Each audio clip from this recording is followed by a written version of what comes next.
गुणातीतो अक्षरं ब्रह्म भगवान पुरुषोत्तमः जनो जानन्निदं सत्यं मुच्यते भवबंधनात्। ભગવાન સ્વામિનારાયણના ચરણોમાં વંદન સાથે ગુરુહરિ બ્રહ્મ સ્વરૂપ પ્રમુખ સ્વામી મહારાજના ચરણોમાં વંદન સાથે પ્રગટ ગુરુહરિ પ્રગટ બ્રહ્મ સ્વરૂપ પરમ પૂજ્ય મહંત સ્વામી મહારાજના ચરણોમાં વંદન સાથે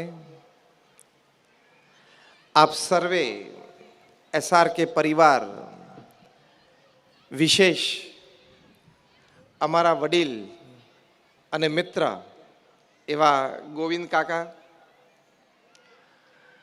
સાથે special environmental specialist Mahesh Ramanujan, and I'm very specially happy today to meet you personally. પરિવારજનો સર્વે, વિશેષ જયંતિભાઈને પ્રથમ વખત મંચ ઉપર સાંભળવાનો અવસર મળ્યો. એમના અવાજમાં ઘણી તાકાત છે અને આપ સર્વે રાહુલ, શ્રેયાંશ બધા ખૂબ મિત્રભાવથી નીરવ ઘણી વખત બેઠા છીએ અને વાતો કરી છે. એટલે આપ સર્વે પરિવારજનોને આજના પરિવારોત્સવમાં ખાસ ખાસ નમસ્કાર, જય શ્રી કૃષ્ણ, જય શ્રી રામ, જય Swaminarayan and a very good evening.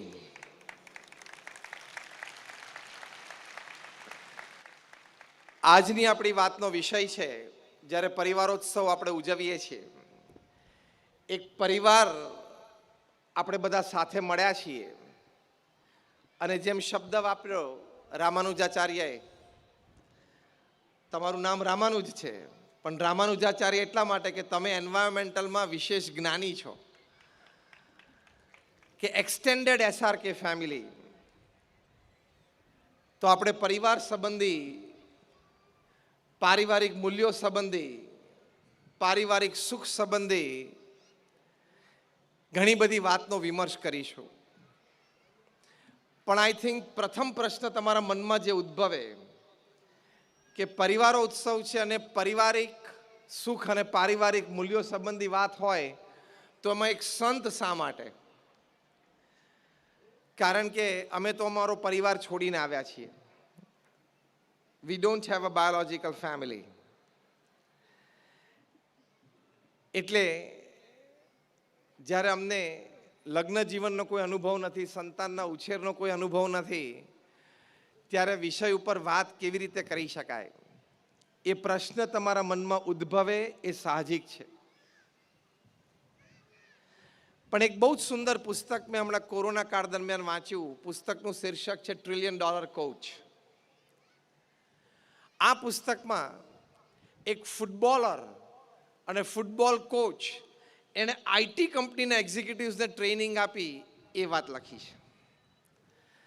IT કંપનીના એક્ઝિક્યુટિવ્સ જે કમ્પ્યુટર એન્જિનિયર હોય, ઇલેક્ટ્રોનિક્સ એન્જિનિયર હોય,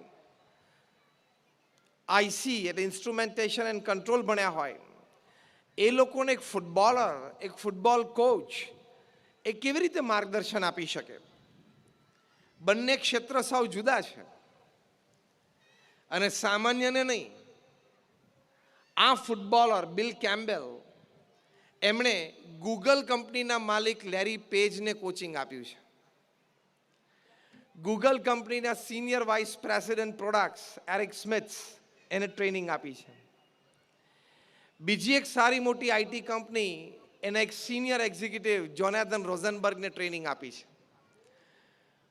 એક ફૂટબોલર પાસેથી ગૂગલ કંપનીના માલિક લેરી પેજ શીખ્યા શું હશે? એક આશ્ચર્યની વાત છે. પણ આ પુસ્તકમાં ખૂબ સારી રીતે વર્ણવ્યું છે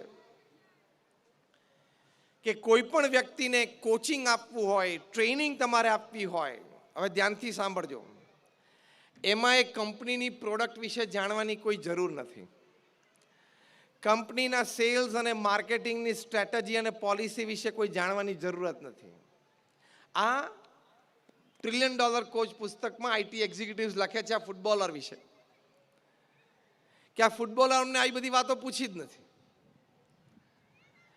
એક જ બાબતની ટ્રેનિંગ મુખ્ય છે.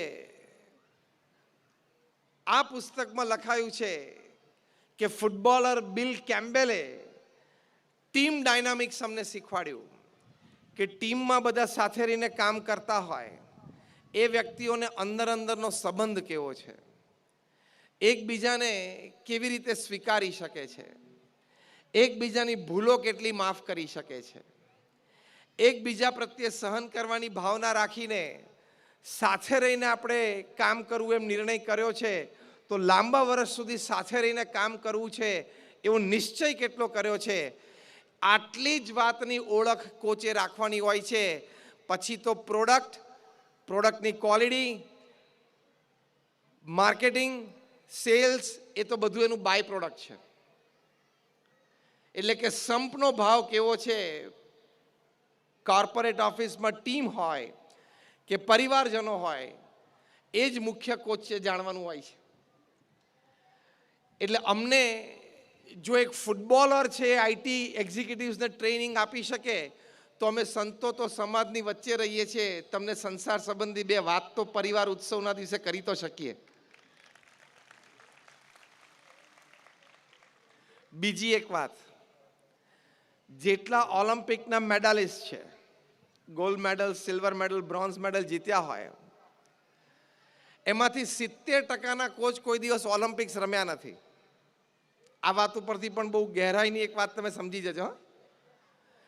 70% મેડાલિસ્ટના કોચ કોઈ દિવસ ઓલિમ્પિક રમ્યા નથી, છતાં પોતાના શિષ્યને ગોલ્ડ મેડલ સુધી પહોંચાડી શકે છે. કેમ?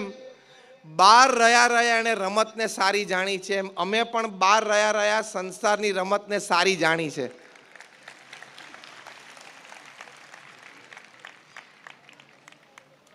એનાલિસિસ સારું કરે એટલે પ્લેયર કરતા કોચને રમતનું જ્ઞાન વધારે હોય છે. વળી કોચ સામેની ટીમની પણ સ્ટ્રેન્થ અને વીકનેસ બે જાણી અને આ ટીમને જણાવે. ટૂંકમાં રમત રમનાર કરતા બહાર બેસીને રમતનું એનાલિસિસ કરતો હોય એને રમતનું વધારે જ્ઞાન હોય છે. એમ સંસારમાં રહ્યા કરતા બહાર રહીને સંસારનું એનાલિસિસ કરતા હોય ને એને સંસારનું, પરિવારનું વધારે જ્ઞાન હોય છે. એટલે માર્ગદર્શન આપી શકીએ. વળી પ્રમુખ સ્વામી મહારાજ 3.5 લાખ ઘરે પધરામણી કરી છે. તમારા દીકરા દીકરીના લગ્ન હોય ને ત્યારે તમે 5-15 ઘરે કંકોત્રી આપવા જવાની હોય, બાકી તો બધી કુરિયરથી મોકલી દેવાય, પણ 5-15 ઘરે રૂબરૂ જવું પડે. ત્યારે તમને ખબર પડે કે સાંજ કેવી રીતે પડે છે. પ્રમુખ સ્વામી મહારાજે પોતાની 51 વર્ષની ઉંમર પછી 20 વર્ષ સુધી રોજના 30, 40 અને 70 ઘરોમાં પધરામણી કરી છે. એટલે એમને પારિવારિક જીવનનો અનુભવ બહુ સારો એ તમારી સાથે શેર કરવાનો છે. 7.5 લાખ પત્રોના એમને ઉત્તર આપ્યા, જેમાં લોકોએ પોતાના પ્રશ્ન લખ્યા હોય એના સમાધાન આપ્યા. એ અનુભવ તમારી સાથે શેર કરવાનો છે. 40 લાખ લોકોને પ્રમુખ સ્વામી મહારાજ વ્યક્તિગત મળ્યા, એમનો અનુભવ તમારી સાથે શેર કરવાનો છે. અને તમે જે 2 સંતાનોને ઉછેરીને મોટા કર્યા તમારો અનુભવ, અમને 1200 સંતોને દીક્ષા આપીને ઉછેરીને મોટા કર્યા એમનો અનુભવ તમારી સાથે શેર કરવાનો છે. એટલે જ્યારે પારિવારિક સુખ અને પારિવારિક મૂલ્યોની વાત આજે પરિવારોત્સવ આપણે ઉજવીએ છીએ ત્યારે પ્રથમ અગત્યની વાત છે કે સમય પરિવાર માટે તમારે પૂરતો આપવો જોઈએ. તમે એમ કહેશો કે અમે પરિવારને પૂરતો સમય આપીએ છીએ, પણ હાર્વર્ડ યુનિવર્સિટીના એક સર્વે પ્રમાણે હાર્વર્ડ યુનિવર્સિટીએ 1 લાખ પરિવારનો સર્વે કર્યો દુનિયાના 5 ખંડો ઉપર. કોઈ એક દેશમાં નહીં, 110 દેશોમાં, across caste, creed, colour, religion and nationality. Survey પાછળનો મુખ્ય પ્રશ્ન હતો કે દરેક પરિવારજનને એમ પૂછવામાં આવતું કે what according to you is the greatest joy upon this earth. તમારી દ્રષ્ટિએ પૃથ્વી પર સૌથી મોટો આનંદ શું છે? ત્યારે 67% પણ વધારે પરિવારજનોએ ઉત્તર આપ્યો કે પરિવારના સભ્યો સાથે બેસવું, પરિવારના સભ્યો સાથે વાતો કરવી, પરિવારના સભ્યો સાથે બેસીને ભોજન કરવું, પરિવારના સભ્યો સાથે આખા દિવસની દિનચર્યામાં જે કંઈ નાના મોટા પ્રસંગ બન્યા હોય એ શેર કરવા, પરિવારનો ઇતિહાસ વડીલો આવતી પેઢીને જણાવે, આવતી પેઢી પોતાના પરિવારના સુખ માટે અને ધંધાના વિકાસ માટે પોતાના વિચારો વડીલ પેઢીને જણાવે, એવા જે અનેક વાર્તાલાપ થાય એમાં પરિવારનું સુખ રહેલું છે, પરિવારનો આનંદ રહેલો છે. કન્ક્લુઝન પેપરમાં હાર્વર્ડ યુનિવર્સિટીએ લખ્યું છે કે 67% પ્લસ રિસ્પોન્ડન્ટ્સ, મહેશજી, they said that spending quality and quantity time with your near and dear ones whom you love and respect, who loves and respects you, is the greatest joy upon this earth. એ પૃથ્વી પરનો સૌથી મોટો આનંદ છે. મહેશજી આપણી સભામાં પધાર્યા છે. આવા એક પ્રતિષ્ઠિત વ્યક્તિ છે. ગોવિંદ કાકાએ પણ એમનો મને પરિચય આપ્યો. રાહુલે બહુ સરસ પરિચય આપ્યો જ્યારે અમે બેઠા હતા. એટલે એમની હાજરીને માન આપીને વચ્ચે વચ્ચે થોડીક અંગ્રેજીમાં હું વાત કરીશ જેથી એમનું સ્વમાન જળવાય. કારણ કે આપણા મહેમાન બનીને આવ્યા છે, આપણે એમનો આદર કરવો જોઈએ. તો પરિવાર સાથેનો સમય, એ ક્વોલિટી અને ક્વોન્ટિટી ટાઈમ કાઢવો એ પારિવારિક સુખની સૌથી મોટી વાત છે. 22 દિવસ તમારી પાસે વર્કિંગ ડે છે. 4 શનિ રવિ કાઢો એટલે 22 દિવસ તમારી પાસે છે. એમાંથી 5 દિવસ તમને રાત્રે 10 વાગ્યા પછી આવવાની છૂટ, કારણ કે કામ હતું, ઇમરજન્સી, અર્જન્સી હતી. બીજા 3-4 દિવસ તમને રાત્રે 9 વાગે પણ આવવાની છૂટ, ટ્રાફિક હતો. 22 વર્કિંગ ડેમાંથી 14 દિવસ તમે તમારા પરિવાર પાસે રાત્રે 8 વાગ્યા સુધીમાં ન આવી શકો તો you are a poor management of time and work. તમે સમય અને કામના બહુ ખરાબ મેનેજર છો. તમારે સુધરવાની જરૂર છે. રોજ રોજ બાનું ના કઢાય બહુ કામ હતું ને 10 વાગે આવું એમ. અને આપણે પરિવારને ટેકન ફોર ગ્રાન્ટેડ લીધો છે. હવે રાત્રે 10 વાગે જઈએ, 11 વાગે જઈએ, દરવાજો ખોલે જ છે ને, અને થાળી ઢાંકેલી પડી જ હોય છે ને, અને કઢી ગરમ કરી જ આપે છે ને ઓવનમાં મૂકીને. That's not the way you live in a family. પરિવારમાં એવી રીતે ન રહેવાય. 22 વર્કિંગ ડે છે તમારા મહિનામાં, એમાંથી 14 થી 15 વર્કિંગ ડેમાં તમે 8 વાગ્યા સુધી પરિવાર પાસે પાછા આવી જ શકો છો. તમે પ્લાનિંગ બરોબર નથી કર્યું. 2017ની સાલમાં અમારા ગુરુહરિ મહંત સ્વામી મહારાજ અમેરિકા પધારેલા અને વોશિંગ્ટન ડીસીમાં બેરેક ઓબામા ઇન્વાઇટેડ મહંત Swami Maharaj to his office. Barrack ઓબામાએ આમંત્રણ આપ્યું મહંત સ્વામી મહારાજને કે મારી ઓફિસે પધારો. એટલે 2017ની સાલમાં મહંત સ્વામી મહારાજ અમેરિકાના એક્સ પ્રેસિડેન્ટ બેરેક ઓબામાની ઓફિસમાં વોશિંગ્ટન ડીસીમાં પધાર્યા. ત્યાં બંને મહાનુભાવો વચ્ચે વાર્તાલાપ ચાલ્યો અને વાર્તાનો દોર એ પારિવારિક મૂલ્યો તરફ ગયો. એમાં બેરેક ઓબામા એક વાત કરી, આખો SRK પરિવાર શાંતિથી આ વાત સાંભળજો. સાંભળવા જેવી અને સમજવા જેવી વાત છે. બેરેક ઓબામા 8 વર્ષ અમેરિકાના રાષ્ટ્રપતિ રહ્યા અને બહુ જ નાની ઉંમરે, 44 વર્ષની ઉંમરે, at the age of 44 he was the president of the United States. Barack ઓબામાએ મહંત સ્વામી મહારાજને 2017માં વોશિંગ્ટન ડીસીમાં પોતાની ઓફિસમાં બેસીને કહ્યું કે સ્વામીજી, હું 8 વર્ષ અમેરિકાનો પ્રેસિડેન્ટ રહ્યો. 8 વર્ષમાં એક પણ દિવસ એવો નથી કે સાંજે 6:30 વાગે હું, મારા પત્ની અને મારે બંને દીકરીઓ અમે ભોજન માટે સાથે ન બેઠા હોય. અમેરિકાના પ્રેસિડેન્ટે 8 વર્ષ પોતાની પ્રેસિડેન્સી દરમિયાન રાત્રે પરિવાર સાથે ભોજન લીધું છે. પરિવારોત્સવ આપણે ઉજવીએ છીએ. બહુ મોટી વાત આમાંથી શીખવાની છે. આપણે અહીંયા જેટલી જનસંખ્યામાં બેઠા છીએ ને, આપણા બધાનું કામ અને વહીવટ વ્યવહાર ભેગો કરીએ ને તો એ જવાબદારીની દ્રષ્ટિએ, ટેન્શનની દ્રષ્ટિએ, કાર્યભારની દ્રષ્ટિએ અમેરિકાના પ્રેસિડેન્ટ તુલ્ય ન થાય. હા કે ના? ન જ થાય. તો તો પણ રોજ સાંજે પરિવાર સાથે ભોજન કરવા બેસી શકતા હતા. બીજી વાત કરી કે 8 વર્ષથી મારી પ્રેસિડેન્સીમાં એમની બંને દીકરીઓ એ વખતે સ્કૂલમાં હતી. Both the daughters were quite young and school going at that time when he was the president of United States. બંને દીકરીઓ સ્કૂલમાં એમનો વાર્ષિક ઉત્સવ હોય ત્યારે બંને દીકરીઓના વાર્ષિક ઉત્સવ એક પણ મેં અને મારા પત્ની ચૂક્યા નથી. આને પરિવારોત્સવ કહેવાય. આને પરિવારમાં આનંદ કર્યો કહેવાય. થોડા વર્ષો પહેલા મેં ટાઈમ્સ ઓફ ઇન્ડિયામાં એક ઇન્ટરવ્યૂ વાંચેલો. કુમાર મંગલમ બિરલા અને એમના ધર્મપત્નીનો ઇન્ટરવ્યૂ હતો. આદિત્ય બિરલા ગ્રુપ જેના ચેરમેન કુમાર મંગલમ બિરલા છે, 5 લાખ કરોડનું કોંગ્લોમેરેટ છે. એટલે 5 લાખ કરોડનો વહીવટ છે અને દુનિયાના 60 દેશોમાં એમનો વહીવટ પથરાયેલો છે. કુમાર મંગલમ બિરલા અને એમના ધર્મપત્નીને ટાઈમ્સ ઓફ ઇન્ડિયાના પત્રકારે પ્રશ્ન પૂછ્યો. અ વેરી સિમ્પલ ક્વેશ્ચન, મહેશજી, કે how are you spending time with your family? You have office time, you have travel time, you have meeting time. How are you finding time for your family? એટલે કે તમારે ઓફિસનો time છે, તમારે ટ્રાવેલિંગનો time છે, તમારે મિટિંગોનો time હોય, એની વચ્ચે તમે પરિવાર માટે સમય કેવી રીતે આપી શકો છો, એનું આયોજન શું કરી શકો છો?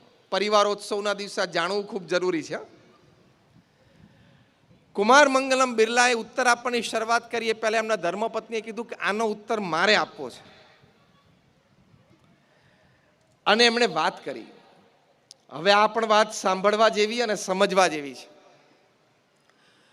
કુમાર મંગલમ બિરલાના પત્નીએ કહ્યું કે અમારા બિરલા પરિવારમાં એક રિવાજ છે અને કાયદો છે કે રાત્રે 8 વાગે એટલે બધાએ ડાઇનિંગ ટેબલ ઉપર આવી જવાનું અને પોતાનો મોબાઈલ ફોન અમારા માતૃશ્રીને જમા કરાવી દેવાનો. આને કહેવાય પરિવારોત્સવ. Every member in the family has to come at 8 p.m. on the dining table and they have to deposit their mobile with the mother. Immediately the questioner asked, કે even Kumar Mangalam Birla does it? Kumar Mangalam Birla પોતે પોતાનો mobile પણ જમા કરાવે છે? ત્યારે એમના ધર્મપત્નીએ કીધું કે હા, કારણ કે રિવાજ છે અને પરિવારમાં કાયદો છે, એટલે પરિવારના મોભી તરીકે એમણે પણ મોબાઈલ જમા કરાવી દેવાનો.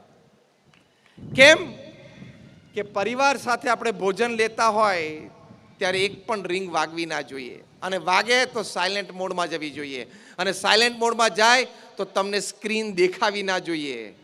કારણ કે બહુધા આપણે પરિવારમાં રાત્રે જમવા બેઠા હોઈએ છીએ ત્યારે આપણા જમણા હાથમાં કોળીઓ હોય છે અથવા ચમચી હોય છે અને ડાબા હાથમાં શું હોય છે? બોલો, બધા બોલે છે, મોબાઈલ હોય છે.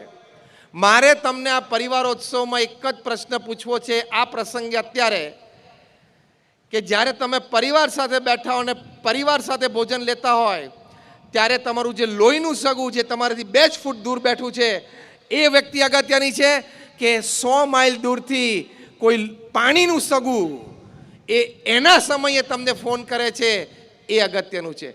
Who is important? Family important છે. તમારા બધા વતી ગોવિંદ કાકાએ જવાબ આપ્યો છે. As simple as this. તમારાથી 2 ફૂટ દૂર બેઠેલી તમારા પરિવારજનની વ્યક્તિ એ તમારી માટે વધારે અગત્યની છે. એ વખતે ગમે તે મોબાઈલ ફોન હોય, યુ કાન્ટ પિક અપ, એ ઉપાડવાનો જ નહીં.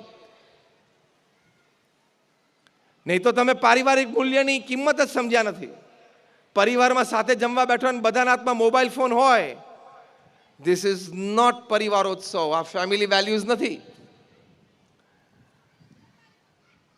એ વખતે ગમે તેવી અગત્યની વાત હોય બાજુ પર મૂકવાની. હા, કોઈ ઇમરજન્સી હોય, હેલ્થ ઇમરજન્સી કોઈની હોય, તમારા મિત્ર વર્તુળમાં કોઈની હેલ્થ ઇમરજન્સી હોય, એનો ફોન આવવાની શક્યતા હોય મદદ માટે, તો બરોબર છે. બીજો પ્રશ્ન પૂછ્યો પત્રકારે કુમાર મંગલમ બિરલાને કે ફોન 8 વાગે તમે જમા કરાવો પછી પાછો ક્યારે મળે?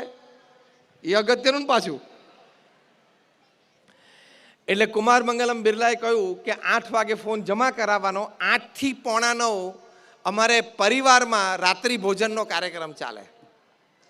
રાત્રે 8:45 થી 9:30 ત્યાં બેઠા બેઠા અમારે વાર્તાલાપ થાય, આનંદની વાતો થાય, પરિવારમાં કોઈ પ્રસંગ આવતો હોય તો એની કંઈક પ્લાનિંગની ચર્ચા થાય. અમે કંઈક જૂના પ્રસંગો જ્યારે બાળકો નહોતા અથવા નાના હતા ને એ કર્યા હોય એની કંઈક વાતો કરીએ, બાપ દાદાના જીવનના કોઈ પ્રસંગોની વાત કરીએ. અને એ રીતે પરિવારનું કલ્ચર મેન્ટેન કરીએ કે આપણે આ વંશમાં આવીએ છીએ.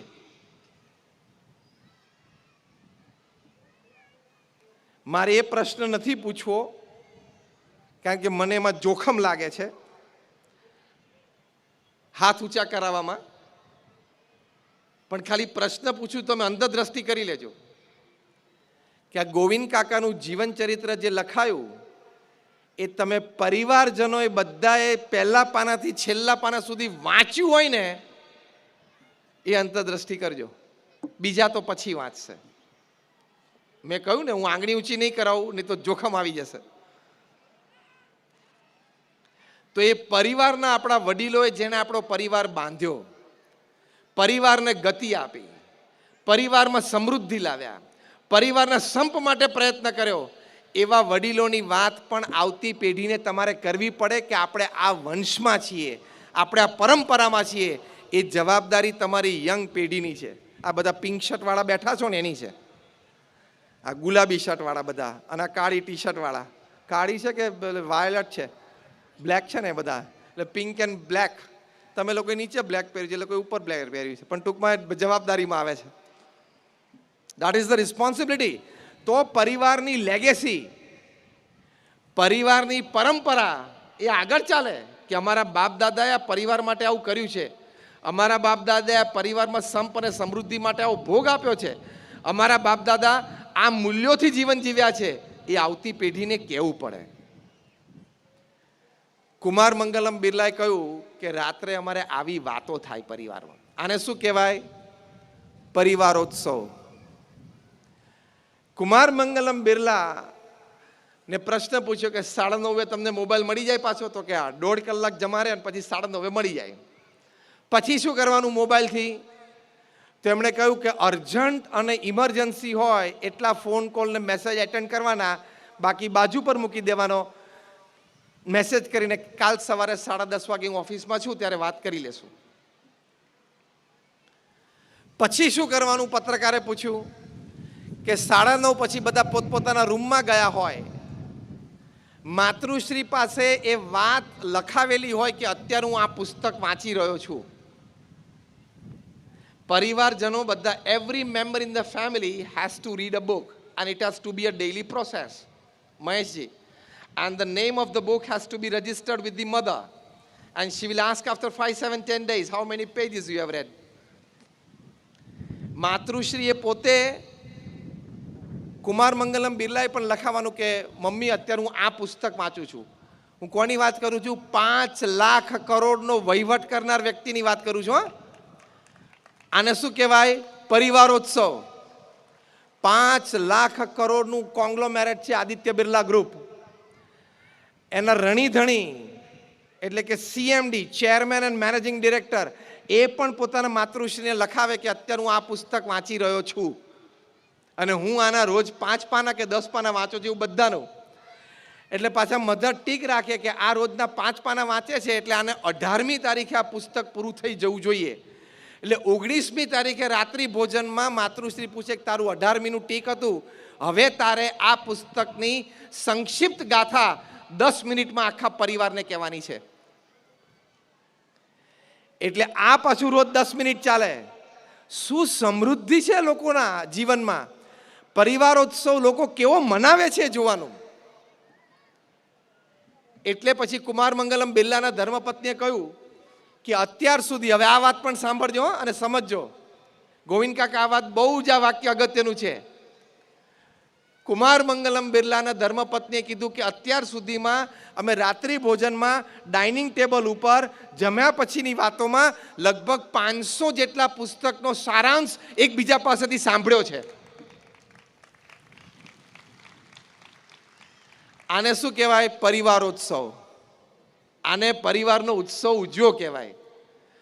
બાકી ચાલુ ભોજને અને ભોજન પછી તરત લાલ લીલું બટન દબાવવાનું ચાલુ કરો, ખબર પડી શું બોલ્યો? લાલ બટન એટલે યુટ્યુબ અને લીલું બટન એટલે વોટ્સએપ. એટલે લાલ લીલું બટન ઉપર આવી જાઓ એટલે એમાં તો પછી તમારે રાત્રે કલાક ને 1.5 કલાક ને 2 કલાક જતી રહે. કેમ?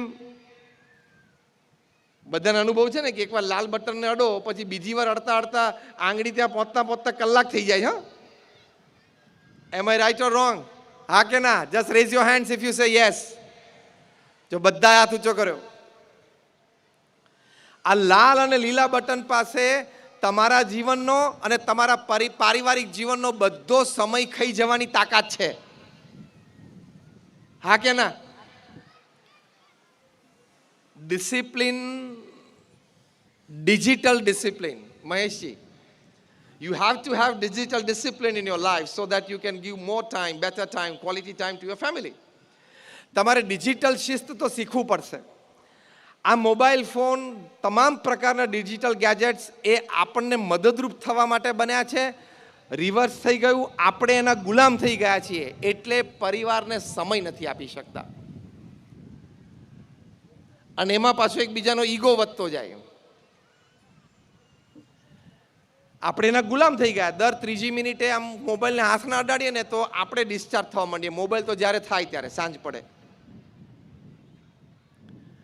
એને લીધે આ મિલેનિયલ્સમાં જે 2000ની સાલની આજુબાજુ જન્મ્યા છે ને, 2000ની આજુબાજુની સાલમાં જે બધા જન્મ્યા છો ને, 2000, 2001, 2 એને મિલેનિયલ્સ કહેવાય. એ બધાને જે ડિજિટલ ડિઝીઝીસ થાય છે ને, ડિજિટલ રોગ, ગોવિંદ કાકા, હું તમને એનું વર્ણન કરું, બહુ સાંભળવા જેવી વાતો છે. એ પરિવારોત્સવ મારી કાઢે છે આપણો. ડિજિટલ ડિઝીઝીસમાં પહેલો મોટો છે ને ફબિંગ, ફોન પ્લસ સ્નબિંગ. મહેશજી, you know this word better. Phone plus snubbing એટલે શું? આજની પેઢીમાં તમે પણ જોશો ને અમે પણ ખૂબ જોયું છે, યુવા પેઢીમાં તમારી સાથે વાર્તાલાપ કરતા અને ફોનની રિંગ માગે ને તો તમને ગણકાર્યા વગર, તમે જાણે છો જ નહીં એવી રીતે ગોળ ફરીને પ્રેમથી ફોન ઉપર વાત કરે. This is not manners. આ એટિકેટ્સ નથી. તમે કોઈ વ્યક્તિ સાથે વાત કરતા હો એ વખતે ફોન આવે, તમારાથી ફોન લેવાય જ નહીં. લેવો પડે એવો હોય તો એ વ્યક્તિ પાસે તમારે રિક્વેસ્ટ કરીને પરમિશન માંગવી પડે કે જસ્ટ અ મિનિટ એમ બોલવું પડે. અને પછી તમે ફોન બહાર લો અને તમને એમ લાગે કે ના આ તો પછી પણ થઈ શકે છે. 1% જ એવો ફોન હોય કે તમારે એ વખતે જ લેવો પડે. બાકી 99% ફોન ઇનકમિંગ એ વખતે કેવા હોય? પછી થઈ શકે છે. પ્રત્યક્ષ વ્યક્તિને જ તમારે આદર આપવો પડે. જે વ્યક્તિ સામે પ્રત્યક્ષ છે એને આદર આપવો જ પડે. એને આદર આપીને તમે ફોનમાં કોઈ વ્યક્તિ એના ટાઈમે 200 માઇલ દૂરથી તમને ફોન કરે અને તમે વગર મેનર્સે ફોન ઉપાડી લો અને પછી ફોન ઉપાડ્યા પછી પહેલાં 1%ની રેન્જમાં આવતું એટલે કે વ્યક્તિ સાથે વાત કરવી પડે એવી હોય તો સામે ઊભેલી વ્યક્તિની બીજી વાર તમારે પરમિશન લેવી પડે. તમારે કહેવું પડે કે જરા એક અગત્યની વાત છે, હું 2 મિનિટ કરી લઉં, એવું પૂછવું પડે. એને મેનર્સ કહેવાય, એને એટિકેટ્સ કહેવાય. એ બૌદ્ધા આજની યંગ મિલેનિયલ જનરેશનમાં નથી. તમે પણ જોયું હશે ને, મેં તો બહુ જ માર્ક કર્યું છે. હવે આ બધા આવા મેનર્સ ને એટિકેટ્સ જતા રહે પછી પરિવારોત્સવ ઉજવાય નહીં. પછી ટેક્સ્ટાફ્રેનિયા નામનો રોગ થાય. ટેક્સ્ટ પ્લસ ફ્રેનિયા એટલે શું? એને એમ થાય કે આ કંઈક મોબાઈલ વાઇબ્રેટ થયો એવું લાગે છે, ખિસ્સામાં પડ્યો અને પછી આમ બહાર કાઢીને જોવે, કાંઈ નથી. તો ના જોવે ને, તું થોડે સેલિબ્રિટી છું. પછી એન્ઝાયટી નામનો રોગ થાય છે. Text plus anxiety. Maheshji, text plus anxiety એટલે ટેક્સ્ટ મેસેજ વત્તા આતુરતા. એ શું ગોવિંદ કાકા? બધા જાણવા જેવા રોગ છે. તમારા પેલા જતા વર્ષોમાં, જતી પેઢીઓમાં, જતા દાયકામાં તમારે આ બધું સાંભળવું પડે છે. ટેક્સ્ટ એન્ઝાયટી એટલે શું? ટેક્સ્ટ પ્લસ એન્ઝાયટી એટલે શું કે અડધો કલાક થયો અને કેમ કોઈ મેસેજ નહીં, ફોન નહીં. આ તમે બધા હસો છો નો મતલબ અનુભવ તો છે આ બધા. અને હું હંમેશા બહુ practical. I talk very practical. I don't go for theories. It is practical, isn't it Maheshji? Practical જ વાત કરું છું. એન્ઝાયટી કે અડધો કલાક થયો, પોણો કલાક થયો, કોઈનો મેસેજ કેમ નથી આવ્યો? તું આઈપીએલમાં અને બોલિવૂડમાં નથી એ તું પહેલાં સ્વીકારી લે. એટલે કે દર 2 મિનિટે તારી ઉપર મેસેજ આવવા જરૂરી નથી. ફેડ નામનો રોગ થાય છે, Facebook addiction disorder. World Health Organization has officially declared FAD as a mental disorder. Facebook addiction disorder. તમે દિવસમાં 5થી વધારે વખત ફેસબુક ખોલો એટલે તમે માનસિક રોગથી પીડાવ છો એવું વર્લ્ડ હેલ્થ ઓર્ગેનાઇઝેશને કહ્યું છે. તો ઘણા બધા બિચારા કે મરી ગયા, આ મોઢા થઈને બોલો બધા.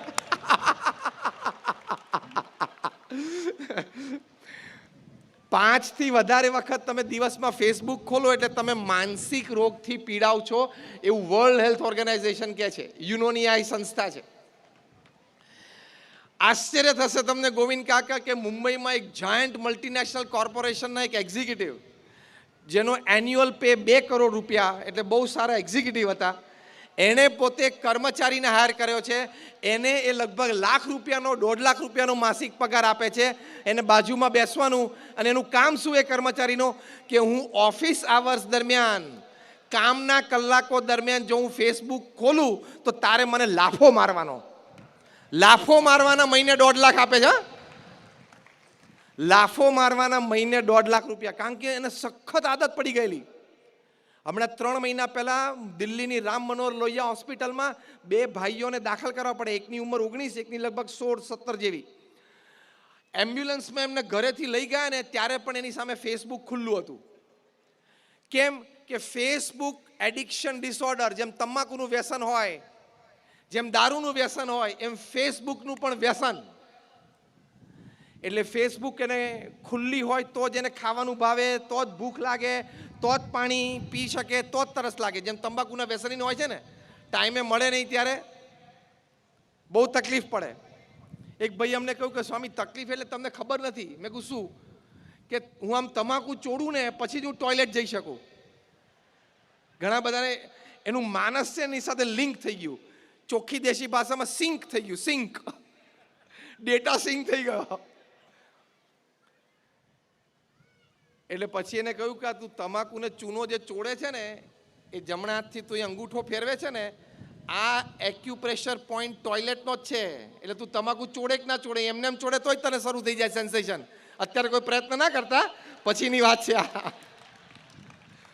અને એમાં પછી તમાકુની ગરમી પડે એટલે ગરમી સાથે પ્રેશર આવે ને એટલે આવવા માંડે. મેં તમને બતાવતા થોડો અંગૂઠો નીચો રાખ્યો છે. કહેવાની વાત એ છે કે આવા આદતી અને બંનેને રિહેબિલિટેશન પ્રોગ્રામમાં જોડ્યા કે ભાઈ આને ફેસબુકનું આદત છોડાવો.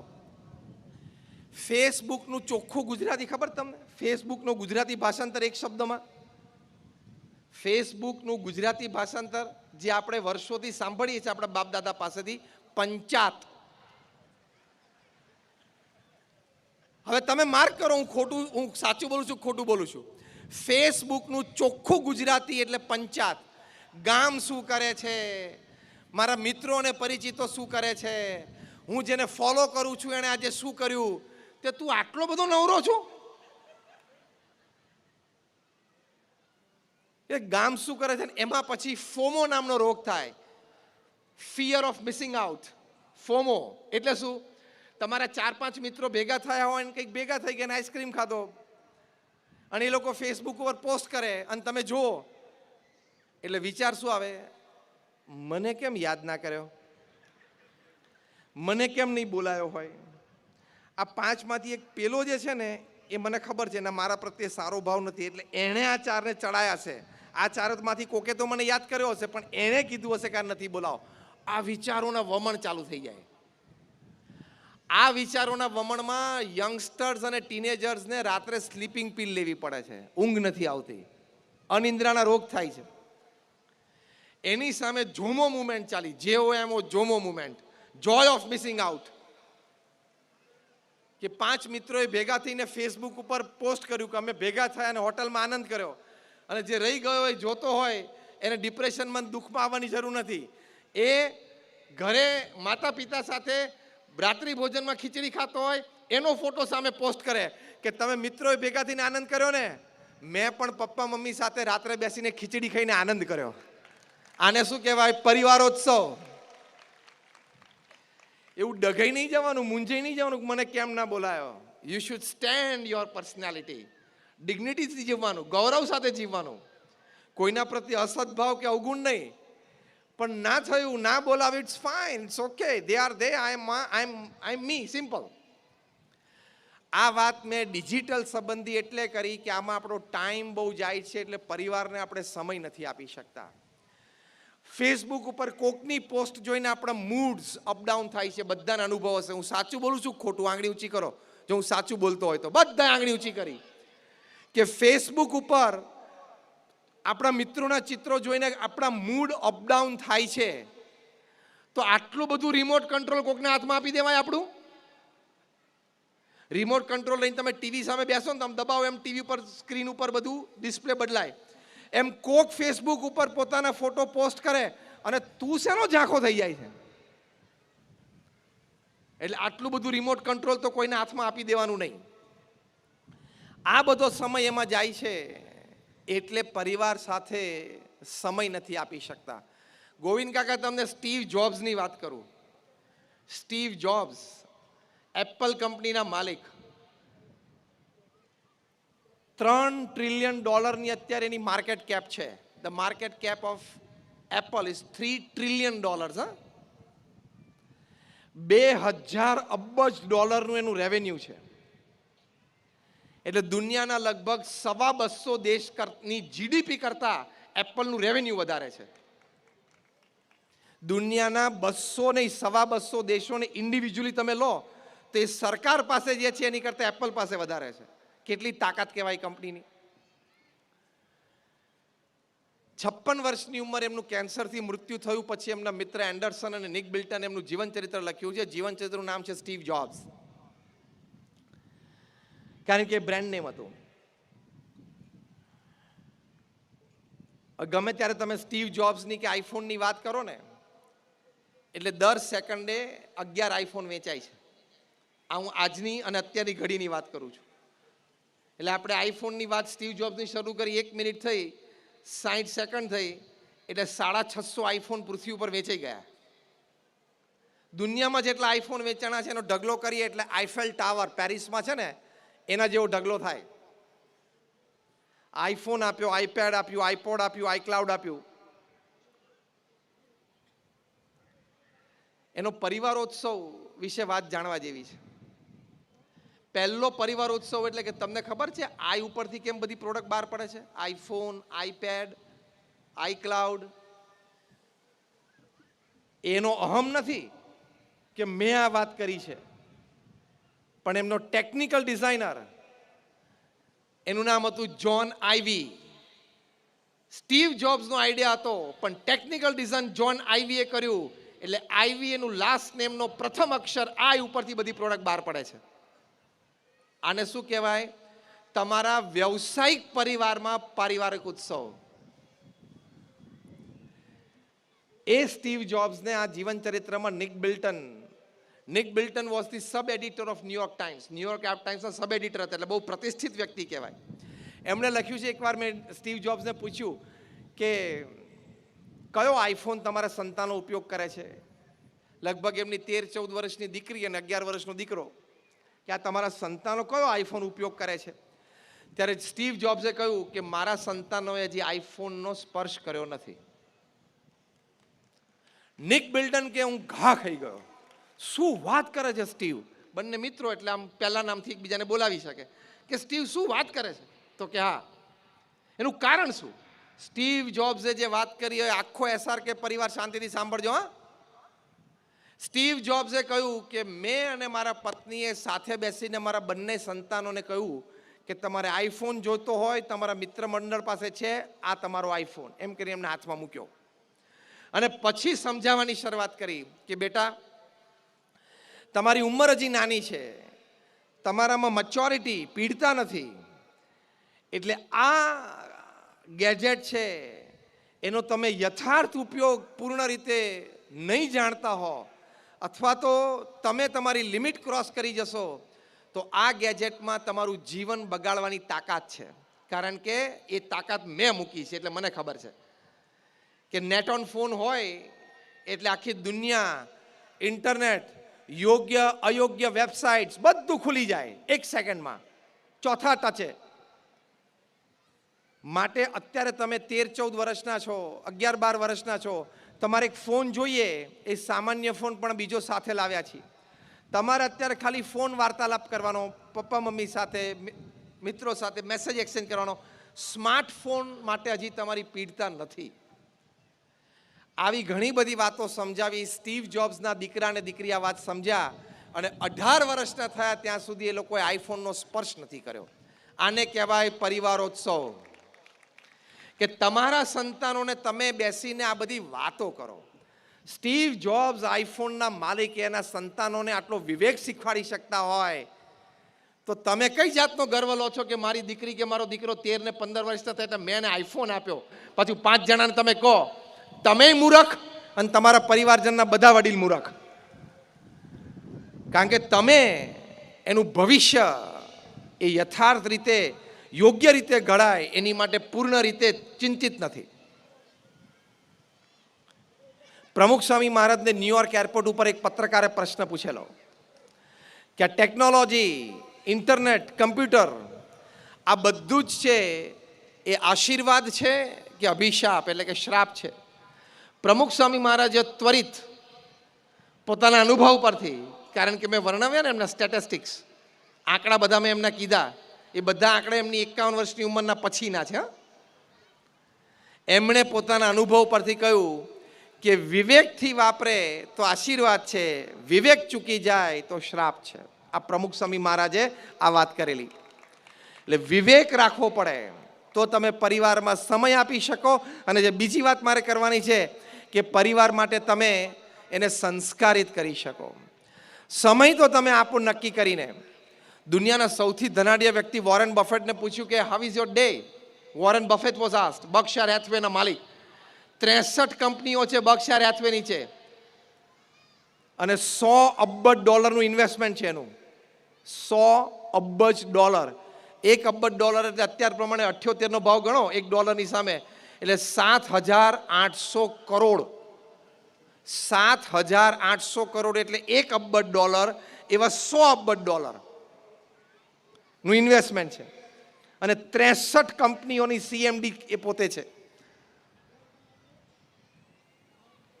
એણે કહ્યું કે સવારે 9 થી સાંજે 6 હું એક વેપારી અને ધંધાદારી છું, સાંજે 6 થી 9 હું પરિવારનો એક જન છું અને રાત્રે 9 થી 10:30 હું એક આધ્યાત્મિક અસ્તિત્વ છું. આવી રીતે મારો દિવસ પસાર થાય છે. આને પરિવાર ઉત્સવ કહેવાય.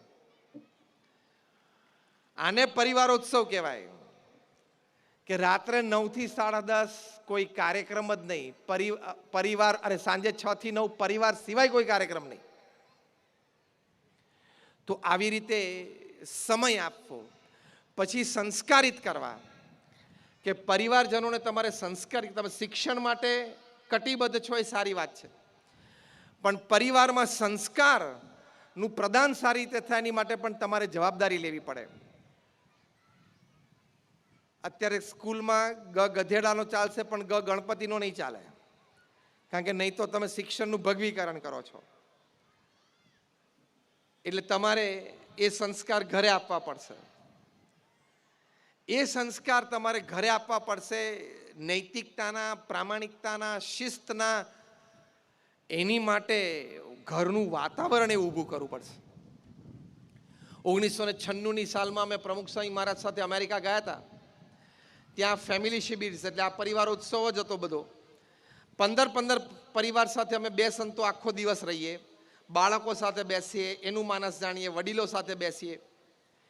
એમાં બાળકોને સવારે અમે જ્યારે બેસતા ત્યારે એને એક ફોર્મ ભરાવતા કે what do you like about your parents and what you don't like about your parents from the children. તમારા માતા પિતા વિશે તમને શું ગમે છે ને શું નથી ગમતું. નાના 8-9 વર્ષના બાળકોએ જે વાત લખેલી, જો આ પરિવારમાં સંસ્કાર ના હોય અથવા તો સંસ્કાર પ્રદાન કરવાની વૃત્તિ ના હોય તો કોઈ દિવસ પરિવારનો ઉત્સવ ઉજવાય નહીં. એક 8 વર્ષના બાળકે લખેલું કે મારા માતા પિતા જે રીતે મારા દાદા દાદીને ઘરમાં ટ્રીટમેન્ટ આપે છે ને એ મને નથી ગમતું. હવે આપણે ચેક કરી લો, આપણા વૃદ્ધ માતા પિતા હોય અથવા તો અશક્ત હોય, બીમાર હોય, એની આપણે કેટલી સેવા કરીએ છીએ, એને કેટલો આદર આપીએ છીએ, એ તમારા નાના સંતાનો જોવે છે. કદાચ એ વ્યક્ત નથી કરતા, બોલતા નથી, પણ એના મનમાં તો બધી વાત છપાઈ જાય છે. એટલે હું તો બહુ ચોખ્ખા શબ્દોમાં આ વાત મેં ઘણી વખત કરી છે અને અત્યારે કરું છું. જો તમારા વૃદ્ધ મા બાપને તમે ઘરડા ઘરમાં મૂકી આવ્યા હોય તો એ જ રૂમની ડુપ્લિકેટ ચાવી અત્યારથી રાખજો. 25 વર્ષ પછી ત્યાં તમારો નિવાસ છે જ, ત્યાં રહેવાનું જ છે 25 વર્ષ પછી. પ્રમુખ સ્વામી મહારાજને એક પત્રકારે પ્રશ્ન પૂછેલો કે ઘરડા ઘર એ આપણી સંસ્કૃતિ નથી, આપણે સંસ્કૃતિમાં ઘૂસી કેવી રીતે ગયા? સમાજમાંથી ઘરડા ઘર દૂર કરવા હોય તો એનો ઉપાય શું છે? પ્રમુખ સ્વામી મહારાજ તરત ઉત્તર આપ્યો પોતાના અનુભવથી કે તમે ચાઇલ્ડ કેર સેન્ટર્સ એટલે બાળ ઉછેર કેન્દ્રો સમાજમાંથી કાઢી નાખો, ઘરડા ઘર એની જાતે નીકળી જશે. કારણ કે બાળકો નાના હતા ત્યારે માતા પિતાને નોકરી ધંધામાંથી ટાઈમ નહોતો મળતો, એટલે બાળકોનું ધ્યાન ન રાખી શક્યા, સમય ના આપી શક્યો. They paid back in your own coins. બાળકો પછી મોટા થયા ત્યારે એ લોકોએ તમને મા બાપને સમય ના આપ્યો. એટલે વૃદ્ધ મા બાપની ઘરમાં સેવા કરવી એ આપણી શ્રવણની સંસ્કૃતિ છે, એને પરિવાર ઉત્સવ કહેવાય.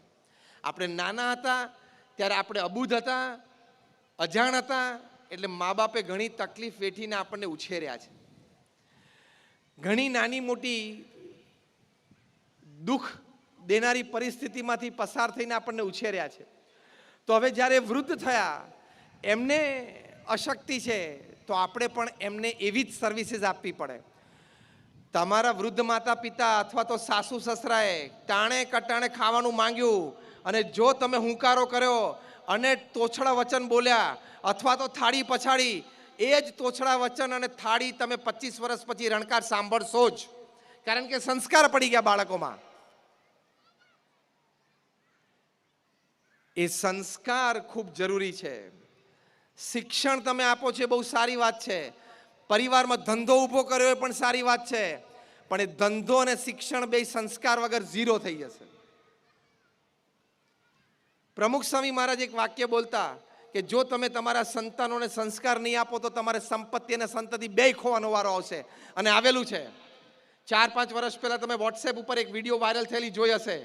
મુંબઈનો એક ધનાઢ્ય પરિવાર, 20,000 કરોડનું એમ્પાયર, શૂટિંગ્સ એન્ડ શટિંગ્સ, નીચે લખતા હતા ધ કમ્પ્લીટ જેન્ટલમેન.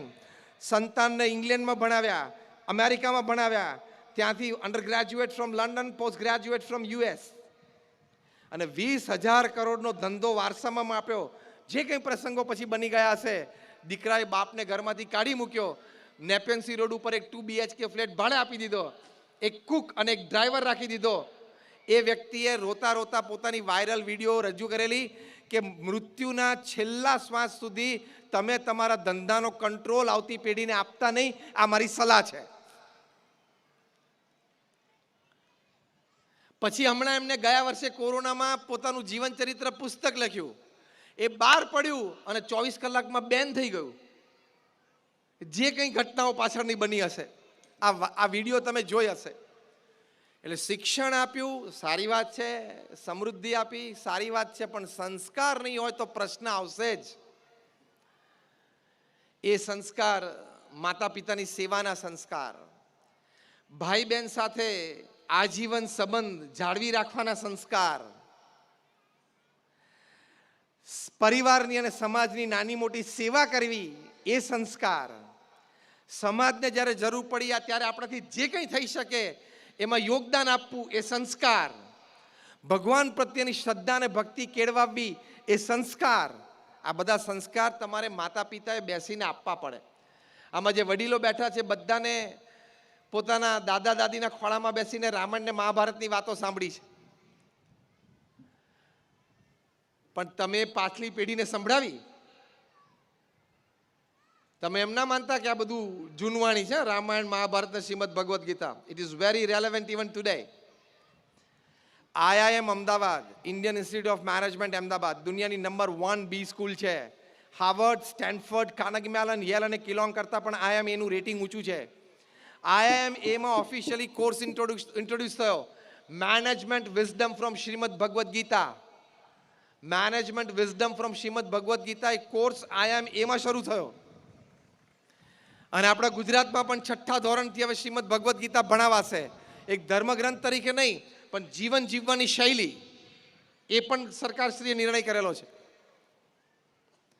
તો આ ગ્રંથોમાં, આપણા ચરિત્રોમાં ખૂબ તાકાત રહેલી છે. પરિવારમાં આ ગ્રંથો સારી રીતે વસાવીને, આ ગ્રંથોનું નિત્ય વાંચન કરીને, આ ગ્રંથની બધી વાતો આપણા પરિવારજનોને ખબર હોય, એ પરિવાર ઉત્સવ ઉજવ્યો કહેવાય. બાકી રોહિત શર્મા, વિરાટ કોહલી, રોનાલ્ડો એ બધાની વાતો તો તમારા છોકરાઓ એમને જાણી જશે.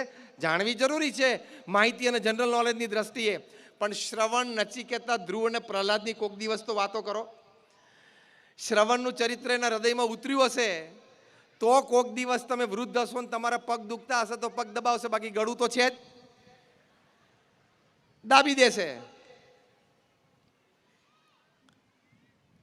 એક વાત બાળકોએ આ લખેલી કે જે રીતે મારા દાદા દાદીને ટ્રીટમેન્ટ આપે છે મને નથી ગમતું. એક બીજા 9 વર્ષના બાળકે લખેલું કે મારા માતા પિતા મારી હાજરીમાં ઝઘડે છે ને એ મને નથી ગમતું. એટલે તમારે કદાચ ઝઘડવાનું થાય ને તો છોકરા સ્કૂલે જાય ને એની રાહ તો જોવી જ. હા, અને છોકરા સ્કૂલે જાય પછી બારણું બંધ કરીને બોક્સિંગ રિંગમાં આવી જજો 2 જણા, પણ સંતાનોની હાજરીમાં ઝઘડતા નહીં. હાર્વર્ડ યુનિવર્સિટીના સર્વે પ્રમાણે, Maheshji, you would B surprised, according to a Harvard study, the first curse words that the children learn is from their parents and especially from their mothers. Harvard યુનિવર્સિટીનો સર્વે છે કે પહેલી ગાળો બોલતા સંતાનો માતા પિતા પાસેથી શીખે છે, એમાં પણ પોતાની માતા પાસેથી શીખે છે. તમારે વાણીમાં, વર્તનમાં વિવેક જોશે. તમે ઘરમાં ગમે તે બોલી કાઢો, ગમે તે રીતે વર્તન કરી નાખો, નાના છોકરાની બધી જીભી ખાલી હોય છે. આપણી ભરેલી હોય છે લાલ લીલા બટનના લીધે, એની બધી ખાલી હોય છે, બધું પ્રિન્ટ થઈ જાય છે, ટાઈમે પછી એ બોલશે. એટલે તમારે વર્તનમાં પણ વિવેક જોશે. અમારા મંદિરમાં એક દિવસ સાંજે અમે આરતી કરી નીચે ઉતર્યા ત્યારે એક ભાઈ એના 13-14 વર્ષના છોકરાને લઈને આવ્યા કે સ્વામી આને સમજાવો, આ બીડી પીવે છે, એટલે સિગરેટ પીતો થઈ ગયો.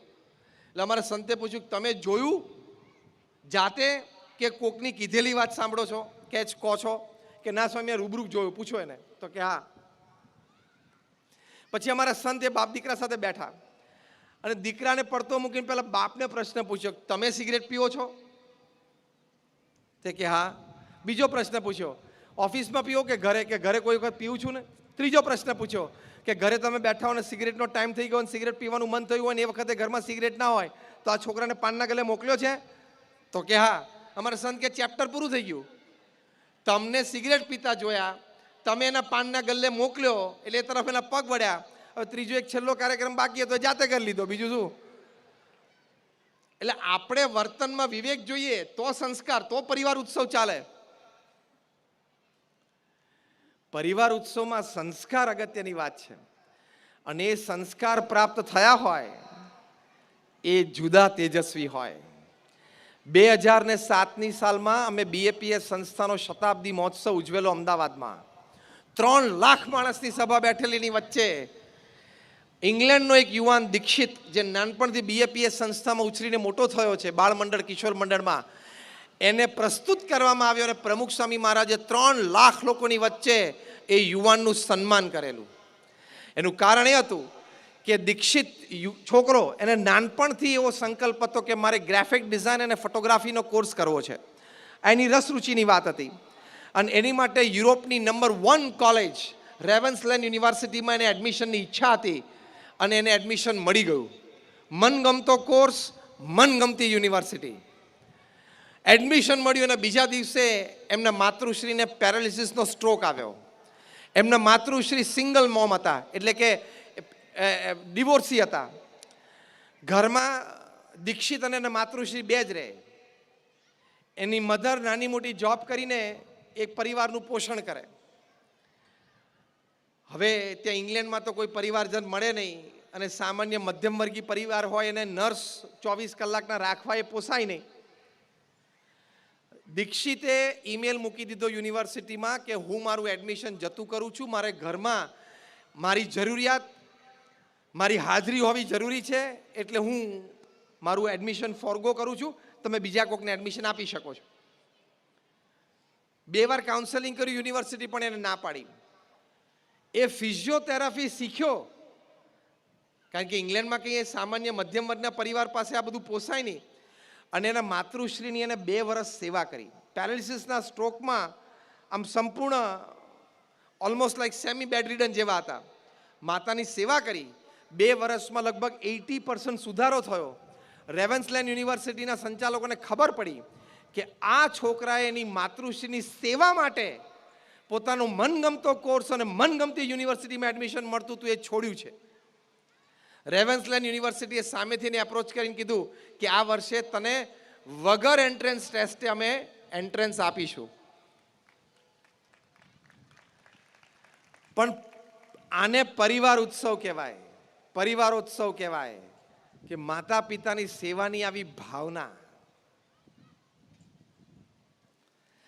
સાથે સંસ્કારો કે જે ખોટું છે એને હું જોવું પણ નહીં, ખોટું છે એને અડું પણ નહીં, જે ખોટું છે મારો કરવાનો હું પ્રયત્ન પણ ના કરું.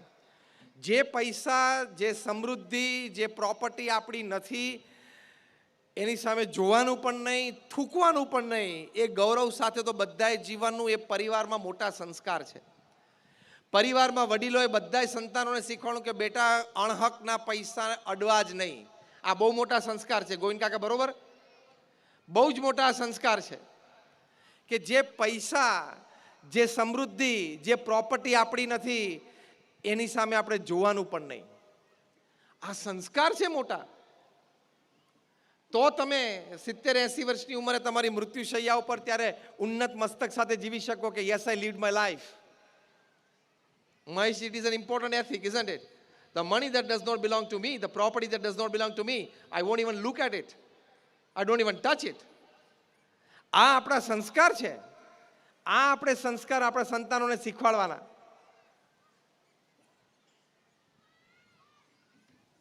એકવાર એક છોકરો છે સ્કૂલેથી રબર ચોરીને ઘરે આવ્યો. તેના પિતાએ પૂછ્યું કે બેટા રબર તું ક્યાંથી લાવ્યો? તો કે મારી આગલી બેન્ચમાં એક છોકરો બેસે છે ને એનું બહાર પડેલું અને પાણી પીવા ગયો એટલે મેં લઈ લીધું. તો કે બેટા હું સરકારી કર્મચારી છું, હું તને ઓફિસથી આટલું બધું લાવી આપું છું, પછી તે શું કામ લીધું? ખબર પડી? હું તને ઓફિસથી લાવી જ આપું છું.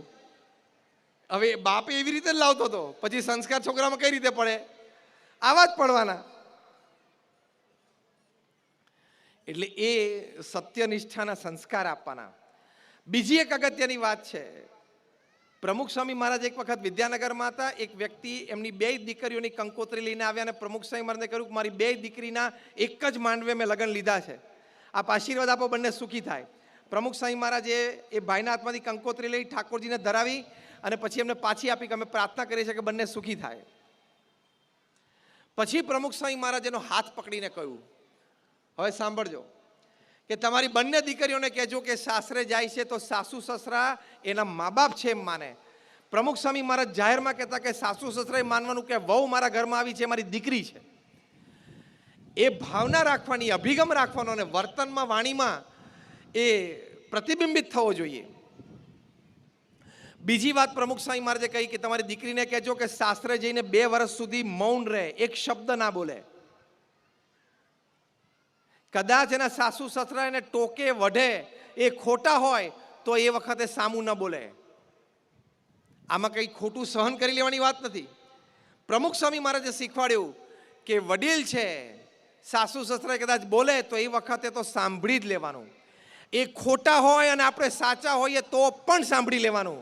અને 2 દિવસ પછી શાંતિથી બેસાડીને વાત કરવાની કે પપ્પા તમે વાત કરતા હતા પણ વાત આમ હતી, મમ્મી તમે વાત કરતા હતા પણ વાત આમ હતી. તો સાસુ સસરાને પણ એમ થાય કે દીકરી ખાનદાન ઘરમાંથી આવી છે, સંસ્કારી છે, સામું બોલતી નથી. બાકી તમારી દીકરીને તમે MBA કરો, ફાર્માસિસ્ટ કરો, CA કરો, પણ જો સાસુ સસરાની સામે ઊંચી આંખ કરીને બોલી તો હર CA goes to dustbin, her pharmacy goes to dustbin, her MBA goes to dustbin. કારણ કે ગમે તેટલા ભણ્યા પણ વડીલોની મર્યાદા રાખતા તો આવડતું નથી. વડીલોની મર્યાદા રાખવી એ શું કહેવાય એ તો તમે સંસ્કાર આપ્યા નથી. પ્રમુખ સ્વામી મહારાજે કહ્યું કે તમારી દીકરીને કહેજો કે સાસુ સસરા સામે ઊંચા સાથે બોલાય જ નહીં. એ બોલે ટોકે તો સાંભળી લેવાનું અને 2 દિવસ પછી શાંતિથી સ્પષ્ટતા કરવાની. આને સંસ્કાર કહેવાય. આપણે ખોટું સહન કરી લેવું એ વાત નથી કરતા, પણ એ સમય તો સાચવવો જ પડે. તો જ પારિવારિક મૂલ્યો સચવાય, તો જ પરિવારોત્સવ ઉજવાય, તો જ સમાજની મર્યાદાઓ સચવાય અને તો જ સમાજ સુરક્ષિત રહે. નાની પેઢીએ મોટી પેઢીની મર્યાદા રાખવી જ પડે, બોલાય જ નહીં. એ આપણા સંસ્કાર છે. એ સંસ્કાર આપો એટલે શું ઉજવ્યું કહેવાય? પરિવારોત્સવ. એ આપણે ઉજવ્યું કહેવાય. સાથે સાથે પરિવારોત્સવમાં પતિ પત્નીના સંબંધો પણ બહુ અગત્યના છે. દિલ્હીમાં રોજના 70 કેસ નોંધાય છે ડિવોર્સના. મુંબઈમાં બાંદ્રામાં ફેમિલી કોર્ટમાં રોજના 70 થી 80. હૈદરાબાદ સિકંદરાબાદ ટ્વિન સિટીમાં રોજના 100. તે આટલો બધો તો શું વાંધો પડી જતો હશે?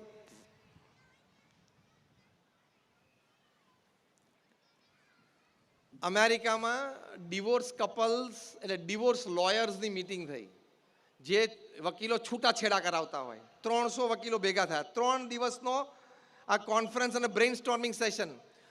3 દિવસ પછી એ લોકોએ કન્ક્લુડ કર્યું કે યંગ કપલમાં છૂટાછેડાનું મુખ્ય કારણ શું છે?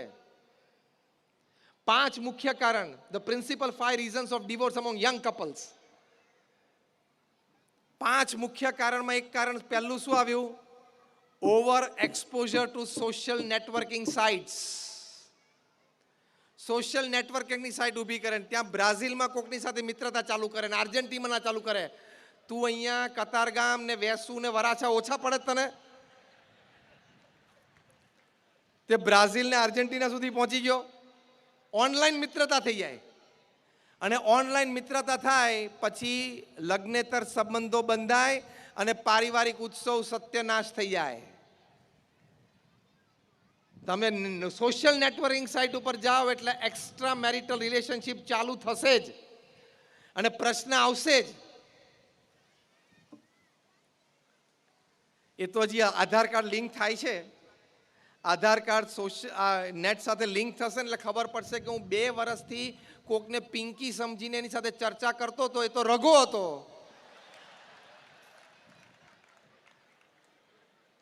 કારણ કે સોશિયલ નેટવર્કિંગ સાઇટ્સ ઉપર લોકો પોતાની આઈડેન્ટિટી છુપાવે છે, પોતાનું જેન્ડર પણ છુપાવે છે કે હું પુરુષ છું કે સ્ત્રી છું.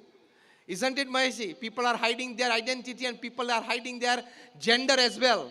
Nobody knows that I'm chatting with a male or a female, isn't it? કોઈને ખબર નથી હોતી અને પછી કાર્યક્રમ ચાલે. તમને ભયંકર ગાથાની સંભળાવો છૂટાછેડા કેવી રીતે થાય છે સોશિયલ નેટવર્કિંગ સાઇટ ઉપર. દિલ્હીમાં એક વ્યક્તિને સોશિયલ નેટવર્કિંગ સાઇટ ઉપર એક સ્ત્રી સાથે પ્રેમ થઈ ગયો. એ સ્ત્રીને પણ આ પુરુષ સાથે પ્રેમ થઈ ગયો અને ચેટિંગ કરે અને ફોટો તો પેલો આમ એવા એંગલથી પાડીને મૂક્યો ને તો તમે આઈડેન્ટિફાય ના કરી શકો. પછી બંને જણાએ મળવાનું નક્કી કર્યું. કારણ કે બે મહિનાથી સોશિયલ નેટવર્કિંગ સાઇટ ઉપર ચેટિંગ કરતો મળવું તો પડે ને. પછી તે રૂબરૂ મળ્યા તો પતિ પત્ની નીકળ્યા. ત્યાં છૂટાછેડા. હવે એના કરતાં પણ તમને એક ભયંકર ગાથા સંભળાવો. બધી સત્ય ઘટનાઓ છે. આમાં પરિવાર ઉત્સવ નષ્ટ, ટોટલ કાર્યક્રમ પૂરો. અમદાવાદમાં એક છોકરાને ઓનલાઈન સાઇટ ઉપર એક છોકરી સાથે પ્રેમ થયો. ચેટિંગ કર્યું અને પછી બંને જણાએ મળવાનું નક્કી કર્યું. બંને એકબીજા પ્રત્યે અઠવાડિયે 10 દિવસ સુધી ખૂબ પ્રેમ દાખ્યો ચેટિંગમાં અને વોઇસમેલમાં. કારણ કે બે પાછા થોડાક ડરતા હોય ને કે આમ વિડીયો ચાલુ નથી કરવો અથવા તો ચહેરો નથી દેખાડવો, એટલે ટેક્સ્ટ હોય ને બહુ તો વોઇસમેલ હોય. પણ બહુ પ્રેમ એકબીજાને થઈ ગયો. 2 જણા મળ્યા, સગા ભાઈ બહેન. આ વાસ્તવિકતા છે. સમાજની ભયંકરતાની વાસ્તવિકતા બનાવું છું. એટલે તમારા સંતાનોને ચેતવજો, નહીં તો આ પરિવારોત્સવ આખો પૂરો થઈ જશે. એક જ કાર્યક્રમમાં આખો પરિવાર છિન્ન ભિન્ન થઈ જશે. એટલે પતિ પત્નીના સંબંધોમાં પણ ખાસ ધ્યાન રાખજો, નહીં તો પરિવાર ઉત્સવ બધો કાર્યક્રમ પૂરો. જેમ અમેરિકામાં 30 થી 40% સંતાનો સિંગલ પેરેન્ટ સાથે રહે છે, કાં તો મા સાથે કાં તો બાપ સાથે. Maheshji, am I right? More than 30 to 40% of the children they stay with one parent, either a father or a mother. એવી રીતે રહે છે. એવું પછી સર્જાવા મળશે અહીંયા. અને પાછો પકડાઈ જાય એટલે કે ના મારો તો એવો ભાવ નહોતો. તો ભાવ નહોતો તો કર્યું શું તે? મારી એવી ઈચ્છા નહોતી, મારે કંઈ એવો અંતરમાં ભાવ નહોતો. હવે એ તો આપણે ક્યાં પકડવા જવું? એના અંતરના ભાવના તો કે અમારા નીકળતા નથી. ગોવિંદ કાકા એક મજાની વાત કરું પરિવારોત્સવમાં, કે મુંબઈમાં બાંદ્રામાં રોજના જે 70-80 છૂટાછેડાના કેસ નોંધાય છે ને, એમાં 5% કેસ 60થી ઉપરની ઉંમરના છે. તે બધા સ્તબ્ધ થઈ ગયા. એનું વકીલોએ રિસર્ચ કર્યું કે 60થી ઉપરના લોકોને આ છૂટાછેડાનું મન કેમ થતું હશે? એનું કારણ શું હશે? અલ્યા ભાઈ 35 વર્ષ ચાલી ગયું, હવે 10-15ની વાત છે, ચલાવી લે. કારણ કે 60 થાય એટલે 35 તો ચાલી ગયું ને, 25 લગ્ન કર્યા હોય તો. હવે 10-15ની વાત છે, ચલાવી લે ને. આમે 70-72 થશે એટલે એકાદાની વિકેટ પડવાની જ છે.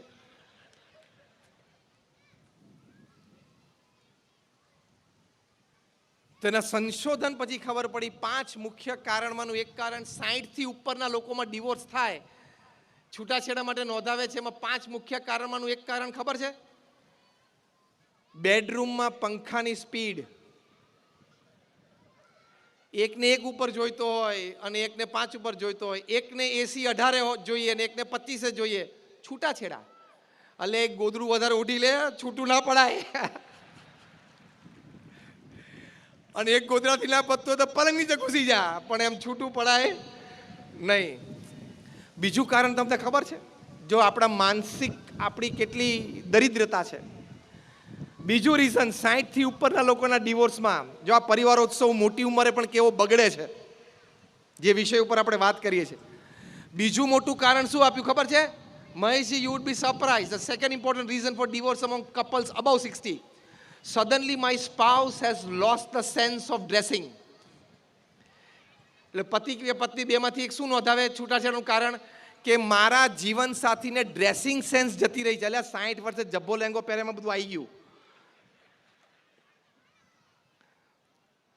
માનસિકતા બહુ દરિદ્રપણાને પામી ગઈ. એટલે છૂટાછેડાના બધા કારણો બને છે. એટલે સુમેળે રહેવું, એની માટે હું એક ફોર્મ્યુલા શીખવાડું છું, એને ટેક ફોર્મ્યુલા કહેવાય. TAAC. T એટલે ટોલરન્સ, સહન કરી લેવું. A ઇઝ એક્સેપ્ટન્સ, સ્વીકારી લેવું. કારણ કે હવે એમાં કંઈ બહુ ફેરફાર થાય એવું નથી. મશીનમાં સુધારો ઘણો માંગે છે, પણ ફેરફાર થશે નહીં. એક્સેપ્ટન્સ, સ્વીકારી લેવાનું. મેડ ફોર ઈચ અધર કપલ હોય ને એમાં છૂટાછેડા થયા છે. અને મેડ ફોર ઈચ અધર કપલ હોય ને એમાં પણ 70-30 નો રેશિયો છે. 70% બે એકબીજાને અનુકૂળ હોય અને 30% તો મોટું મન રાખીને જતું કરવું પડે, સહન કરી લેવું પડે, સ્વીકારી લેવું પડે. ત્રીજો એ એટલે સેકન્ડ ઇઝ એક્સેપ્ટન્સ, ત્રીજો એ ઇઝ એડજસ્ટમેન્ટ અને સી ઇઝ કોમ્પ્રોમાઇઝ. બૌદ્ધા પુરુષોને સલાહ છે કે ઘરમાં બહુ માથાકૂટ કરવી નહીં. ઘરમાં ઇન્ટિરિયરમાં પડદા લાગી જાય ને એટલે તમારે શું કહેવાનું? એક્સિલન્ટ. પૂછે કે ના પૂછે, એક્સિલન્ટ બોલી જ જવાનું. છોકરાઓ માટે તમારા પત્ની ડ્રેસ લઈ આવે અને છોકરાને પહેરાવે ને, સુપર્બ. આને શું કહેવાય? એડજસ્ટમેન્ટ. થોડો કલર લાઇટ હોત તો સારું હતું એવું તમે બોલ્યા એટલે પરિવારોત્સવ બગડશે. બીજે દિવસે ચાય બગડશે. બીજે દિવસે ચા સવારે વ્યવસ્થિત પીવી હોય તો આગલા દિવસે તમારા પત્નીએ સંતાનો માટે જે ડ્રેસ લાઈન સીવડાવ્યો હોય અને પહેરાવ્યો હોય ને એને સુપર્બ અને એક્સિલન્ટની કેટેગરીમાં મૂકી જ દેવાનો. તમને શું ફેર પડે છે? પડદા થોડાક ઝાંખા ડાર્ક હોય. આ હું હસતા હસતા એટલે વાત કરું છું.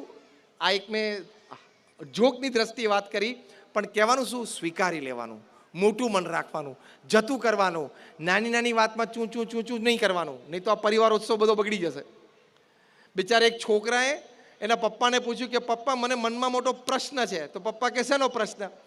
કે ત્રેતા યુગમાં ભગવાન રામે એમના પિતાશ્રી દશરથજીની આજ્ઞા પાડી અને વચન રાખ્યું તો એ મહાન થઈ ગયા, અને સતયુગમાં પ્રહલાદે એમના પિતાનું વચન ન માન્યું અને તોય મહાન થઈ ગયા. તો તો મારે પ્રશ્ન એ છે કે મારે તમારું વચન માનવાનું કે નહીં માનવાનું?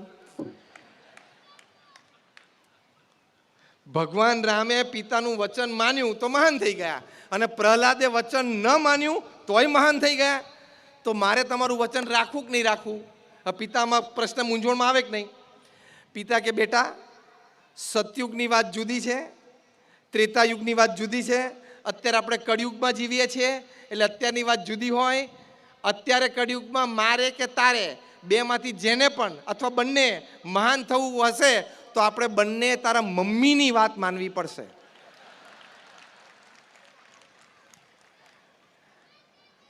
આવા સંપની ભાવનાથી રહીએ, પરિવાર ઉત્સવ ઉજવ્યો કહેવાય. સંપની ભાવનાથી રહીએ કે હા ચલો હવે તમે કહો છો એમ. તમે એમ કહો કે આપણે આ વખતે મનાલી જવું છે અને પરિવારજન એમ કે આપણે આ વખતે માથેરાન જવું છે, તો આપણે મનાલીનો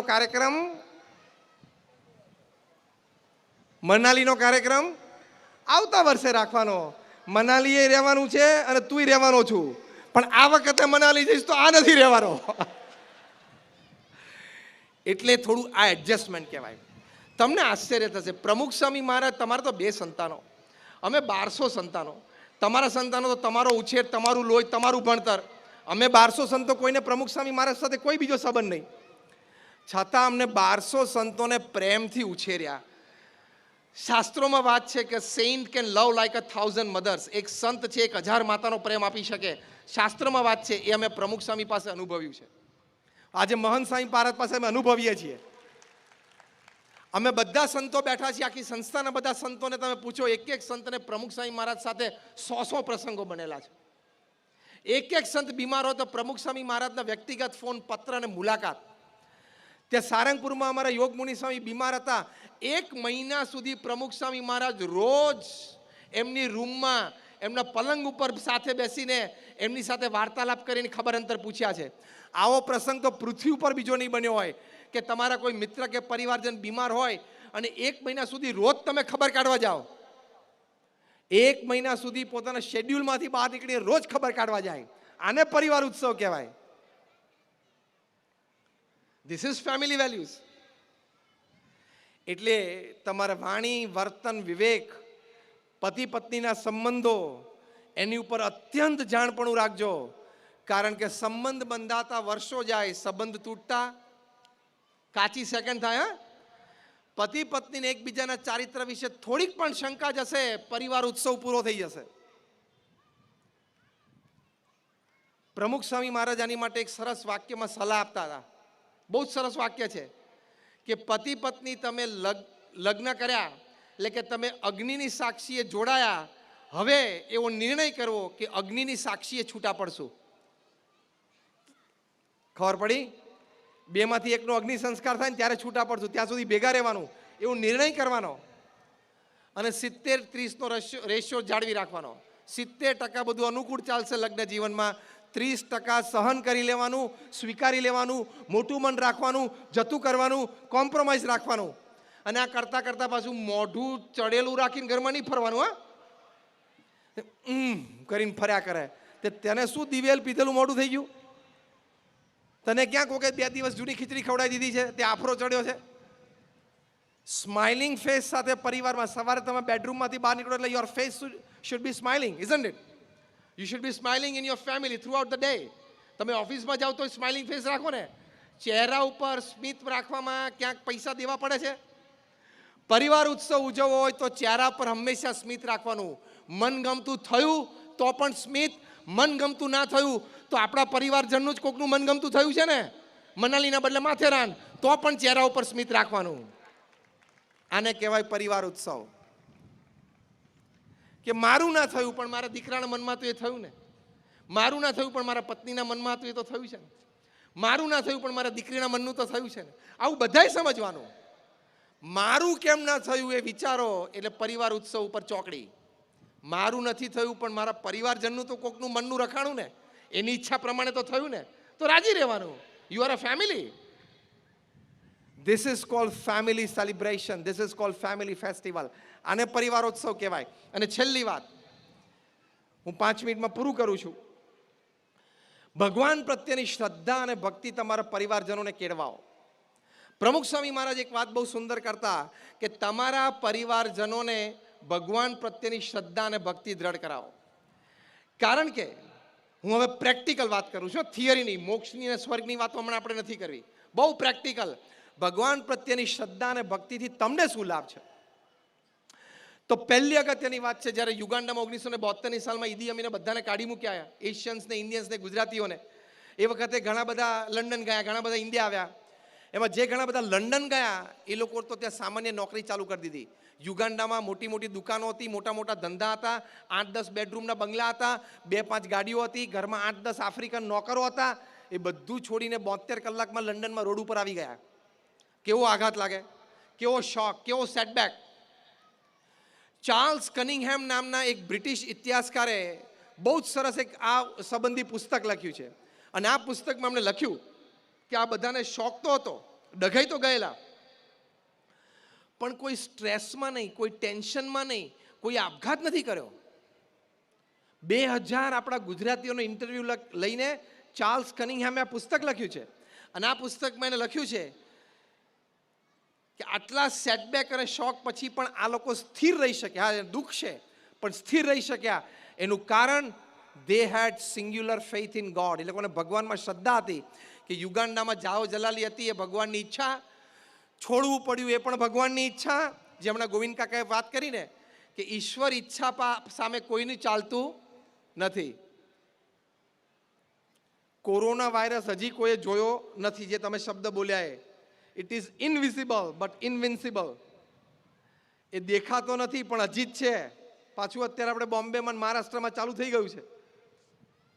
અને આઈઆઈટી કાનપુરના મોડલ પ્રમાણે જે પહેલો વેવ આવ્યો, બીજો વેવ, એની પરથી એ લોકોએ જે મોડલ તૈયાર કર્યું છે એ મોડલ પ્રમાણે 2nd અને 3rd વીક જૂનમાં આખા ભારતમાં આવશે.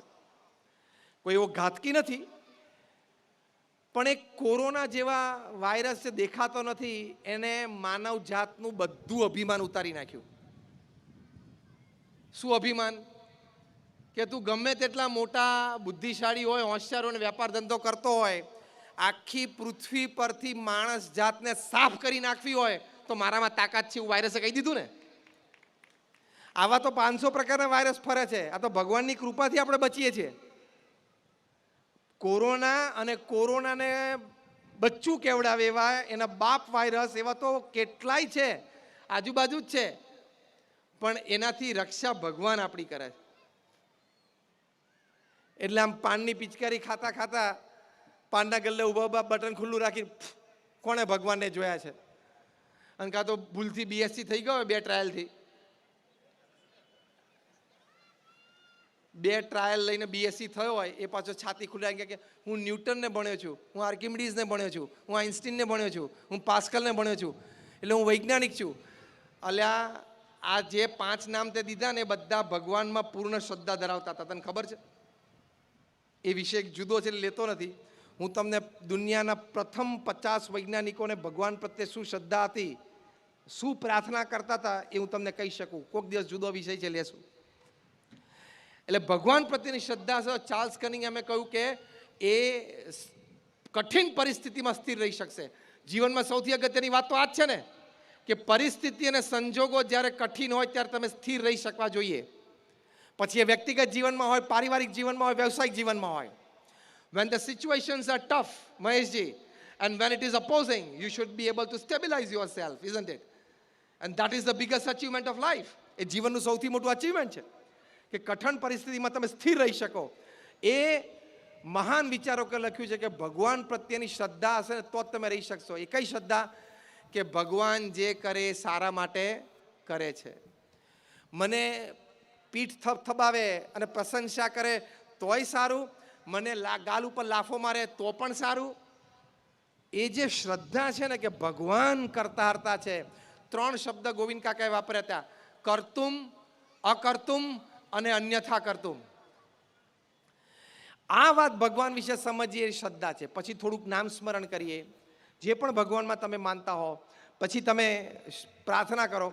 યુનિવર્સિટી ઓફ ફિલાડેલ્ફિયા અને પેન્સિલ્વેનિયામાં ડૉક્ટર H.G. કોઈંગ, ડૉક્ટર એન્ડ્રયુ ન્યુબર્ગ, હું તમને નામ સાથે બોલું છું, એ લોકોએ રિસર્ચ કરી, સાયકોન્યુરો સોફ્ટવેર્સથી કરી, સાયન્ટિફિક રિસર્ચ, કે તમારા શરીરમાં તમે નોર્મલ બેઠા ત્યારે જે હાર્મોન સિક્રેટ થાય બ્લડ સ્ટ્રીમમાં, એટલે તમારા મનના વિચારો, બુદ્ધિના વિચારો જે ચાલે, અને તમે ભગવાનનું નામ સ્મરણ કરવા બેસો માળા લઈને, એ વખતે તમારા શરીરમાં જે હાર્મોન્સ રિલીઝ થાય છે એની અસર તમારા માનસ ઉપર શું થાય છે એ સાયકોન્યુરો સોફ્ટવેર્સથી એ લોકોએ સંશોધન કર્યું. એટલે પૂર્ણ રીતે વૈજ્ઞાનિક ઢબનો આ પ્રયોગ હતો. એ લોકોએ કહ્યું કે જો નામ સ્મરણ ભગવાનનું 10 કે 15 મિનિટ પણ કરીએ તો નાના બાળકોને 15 થી 25% યાદદાસ્તમાં વધારો થાય છે. જે ટીનેજર્સ અને યંગસ્ટર્સ છે, આપણા ઘરમાં જે તરુણ વયના અને યુવાનોના આપણા દીકરા દીકરી છે, એ લોકો 10 મિનિટ પણ ભગવાનનું નામ સ્મરણ કરે, 10-12 મિનિટ કરે, એ લોકોને 15 થી 25% વિલ પાવર અને કોન્ફિડન્સ, આત્મવિશ્વાસ અને મનની શક્તિમાં જાગૃતિ આવે છે. આ વૈજ્ઞાનિક ઢબે થયેલો પ્રયોગ છે. જે 22 થી 60 વર્ષના જે બૌદ્ધ અહીંયા બેઠા છીએ, એ લોકોને 15 થી 25% વધારો દુઃખ સહન કરવાની શક્તિ, ધ બફર કેપેસિટી, એમાં થાય છે. એ બહુ જરૂરી છે ને પરિવાર ઉત્સવમાં. નહીં તો એક જણાને દુઃખ આવે લીધે આખો પરિવાર બિચારો ડિપ્રેશનમાં આવી જાય. દુઃખ સહન કરવાની શક્તિ વધે એટલે તમારી નોકરી જાય, મોટું નુકસાન જાય. એ વખતે તમે એ દુઃખ તમારા પરિવારજનોને પાસ ઓન ના કરો ને, એ બહુ મોટી જરૂરિયાતની વાત છે. એ ભગવાનમાં શ્રદ્ધાથી આવે છે. અને છેલ્લી વાત લખી, જે 60 થી 80 વર્ષના હતા એ લોકોને 15 થી 25% વધારો એ રોગ પ્રતિકારક શક્તિમાં મળ્યો. એટલે આ સાયકોન્યુરો સોફ્ટવેર્સથી ડૉક્ટર એન્ડ્રુ ન્યુબર્ગે શું સાબિત કર્યું કે તમે રોજ 10 થી 12 મિનિટ પણ ભગવાનનું નામ સ્મરણ કરો છો તો તમને યાદશક્તિમાં વધારો મળે છે, આત્મવિશ્વાસમાં વધારો મળે છે, મનની શક્તિમાં વધારો મળે છે, દુઃખ સહન કરવાની શક્તિમાં વધારો મળે છે, અને રોગ પ્રતિકારક શક્તિમાં પણ વધારો મળે છે. આ 5 લાભ થાય. પરિવાર ઉત્સવ કેવો ઉજવાય? કારણ કે બધાનું મનોબળ વધી ગયું, બધાનો આત્મવિશ્વાસ વધી ગયો પરિવારમાં, તો પરિવાર ઉત્સવ સરસ ઉજવાય. તો આ બધી વાતો પરિવારોત્સવની છે. આજના દિવસે અમે પ્રાર્થના કરીએ છીએ ભગવાન સ્વામિનારાયણના ચરણોમાં, ભગવાન શ્રી રામ, ભગવાન શ્રી કૃષ્ણના ચરણોમાં, અમારા ગુરુહરિ પ્રમુખ સ્વામી મહારાજ, મહંત સ્વામી મહારાજના ચરણોમાં, કે આ બધી વાતો કંઈ મેં તમને નવી નથી કરી. આ બધી વાતો તમે સારી રીતે સમજો છો, જાણો છો, અનુભવેલી પણ હશે. પણ જ્યાં છીએ ત્યાંથી આપણે એક ડગલું આગળ ચાલી શકીએ તો આજે આ કાર્યક્રમનું જે આયોજન થયું એ સાર્થક થયું ગણાય. અને છેલ્લી વાત કે આજે વર્લ્ડ એન્વાયરમેન્ટ ડે છે અને આવા એક મોટા નિષ્ણાત આપણે ત્યાં આવ્યા છે અને આપણે કાલે વૃક્ષારોપણનો મોટો કાર્યક્રમ છે. એટલે ખાસ જે હમણાં જાહેરાત થઈ હતી એ પ્રમાણે બધા શ્રદ્ધાથી જોડાજો. One plant is one life, save the earth. આપણી પાસે એક જ દુનિયા છે, હા, ખબર છે ને? અહીં કંઈ આગું પાછું થશે તો બીજા ગ્રહ ઉપર જવાય એવું છે નહીં, અત્યારે તો નહીં. બીજા કોઈ ગ્રહ ઉપર વ્યવસ્થા આપણી થાય એમ નથી અને ત્યાં પહોંચી શકીએ એમ નથી. એટલે એક જ પૃથ્વી છે ને આપણે સાચવવાની છે, જાળવવાની છે. એટલે no use of one time plastic. શ્રેયાંશે વાત કરી હતી ને કે ભાઈ અમે પ્લાસ્ટિકનો ઉપયોગ નથી કર્યો એમ. તો નો યુઝ એટલે એન્વાયરમેન્ટલ ફ્રેન્ડલી બનવાનું. તો એ આપણું એક યોગદાન છે સમાજને અને વિશ્વને. બે વાત એક સાથે વણીને છેલ્લું વાક્ય બોલું છું. Maheshji, people think that we have to leave a better planet for our children. In the same way, they have to leave better children for the planet. આપણે એમ સમજીએ છીએ કે મારે એક સારી દુનિયા મારા સંતાનો માટે છોડીને જવી છે, પણ તમારે દુનિયા માટે સારા સંતાનો પણ છોડીને જવા પડશે. હા, બે કરવાનું છે. સારા સંતાનો દુનિયા માટે તૈયાર કરીએ એ પરિવાર ઉત્સવ, અને સંતાનો માટે સારી દુનિયા તૈયાર કરીએ એ પર્યાવરણ દિન. Thank you very much. Hello. આદરણીય પરમ પૂજ્ય જ્ઞાનવત્સલ સ્વામીએ જે પરિવાર ઉત્સવની વાત કરી છે, ત્યારે આદરણીય શ્રી ગોવિંદ કાકા, શ્રી મહેશભાઈ રામાનુજ, શ્રી જયંતિભાઈ નારોલા, શ્રી રાહુલભાઈ ધોળકિયા, દિનેશભાઈ નારોલા, કેડીભાઈ નારોલા, આપ ઝડપથી મંચ ઉપર પૂજ્ય જ્ઞાનવત્સલ સ્વામીના આશીર્વચન મેળવશો. આપ સૌને વિનંતી છે કે સમૂહ આરતી માટે અને આપણે જ્ઞાનવત્સલ સ્વામીની વાતને હોંકારો આપવા માટે પોતે સૌ પોતાના સ્થાન પર ઊભા થશું અને જોરદાર તાળીથી આજના આ પરિવાર ઉત્સવની આ સાંજને સુરમય અને સંગીતમય બનાવી હોય એવા શબ્દો દ્વારા, શબ્દો અને દિમાગથી દુનિયા જીતી શકાય, પણ દિલ તો આજે પણ દિલથી જીતાય છે. જોરદાર તાળીથી આપણે જ્ઞાનવત્સલ સ્વામીએ કહેલી વાતને, પરિવાર ઉત્સવની વાતને, SRKના મોભી આદરણીય ગોવિંદ કાકા અને સૌ પરિવારજનોએ આપણને આજે જે અહીંથી જ્ઞાન આપ્યું છે, જે પ્રકારે આપણને પરિવારની વાત કરી છે, ત્યારે ઝડપથી આપણે સૌ આરતી માટે જોડાશું. તમે જ્યાં પણ છો ત્યાં આરતી પ્રગટાવવામાં આવશે અને તમે સૌ, આપણે બધા જ એક જેવી દેખાતી હતી એ દિવાસળીઓ, માણસની જેમ એક જેવી દેખાતી હતી એ દિવાસળીઓ માણસની જેમ સાહેબ અમુકે પ્રગટાવ્યું છે અને અમુકે સળગાવ્યું છે. આજે આપણે પ્રગટાવવાના ઉત્સવમાં ભેગા થયા છીએ. પ્રગટાવીને આપણે પ્રગટાવવું છે પ્યોર એન્વાયરમેન્ટ. આપણે આવતીકાલે લાખો વૃક્ષો, 1 લાખથી વધારે વૃક્ષોનું વાવેતર કરવું છે. આપણે ગ્રીન સોસાયટી, ગ્રીન એન્વાયરમેન્ટની વાત કરી છે, ત્યારે આવતીકાલના કાર્યક્રમ માટે પણ આપણી પાસે અહીંયાથી દીપ પ્રગટાવવામાં આવે છે, પરંતુ વરુણ દેવની આપણી ઉપર ખૂબ અત્યારે કૃપા પણ ચાલી રહી છે, ત્યારે ટેકનોલોજીનો જ ઉપયોગ કરી આપણી પાસે રહેલા એ મોબાઈલ દ્વારા ટોર્ચની મદદથી પણ આપણે આરતીમાં જોડાઈ શકશું અને આપણે આરતીને શરૂઆત કરીશું. પોતાના સ્થાન પર તમામ પરિવારજનો, SRK પરિવારના સૌ પરિવારજનો આરતી માટે તૈયાર છે. આપણે આરતીની શુભ શરૂઆત કરીશું અને આજના આ કાર્યક્રમમાં આપણને જે સુંદર મજાનું, જેમના તરફથી જીવનલક્ષી ભાથું મળ્યું છે, એવા પરમ પૂજ્ય જ્ઞાનવત્સલ સ્વામીના ચરણોમાં આપણે દૂરથી વંદન કરીને આરતીની શુભ શરૂઆત કરીએ અને ત્યારબાદ આપણે રાષ્ટ્રગીત ગાઈને સૌ છૂટા પડીશું અને અહીંથી મળેલા જ્ઞાનને આપણા જીવનમાં ઉતારીશું. એવો શુભ ભાવથી આપણે સૌ આરતીમાં જોડાઈએ.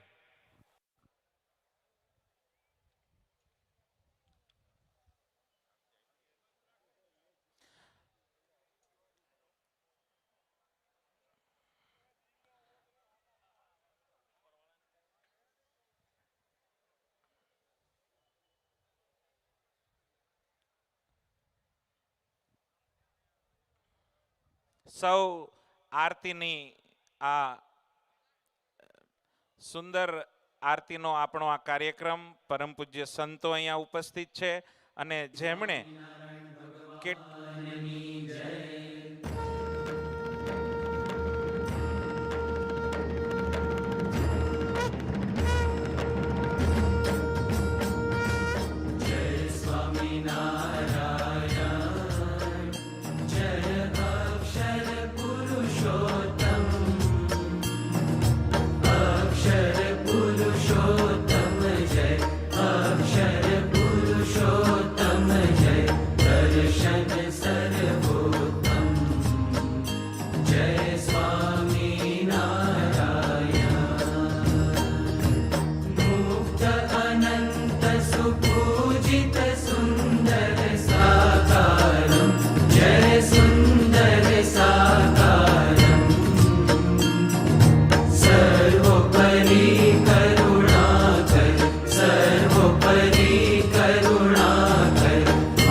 अलौकिक सुरत भाव अलौकिक स्थापित शुभ रीति जय स्वामी नारायण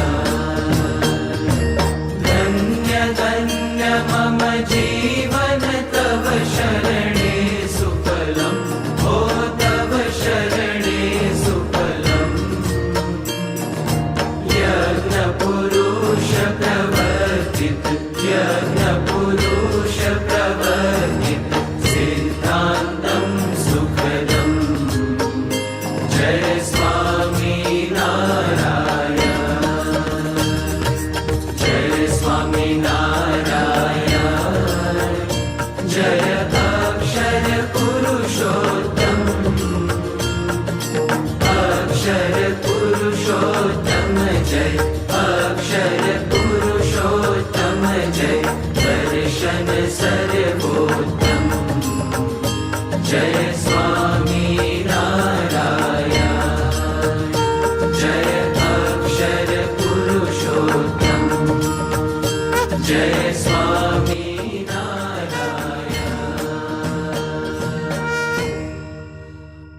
સ્વામિનારાયણ ભગવાનની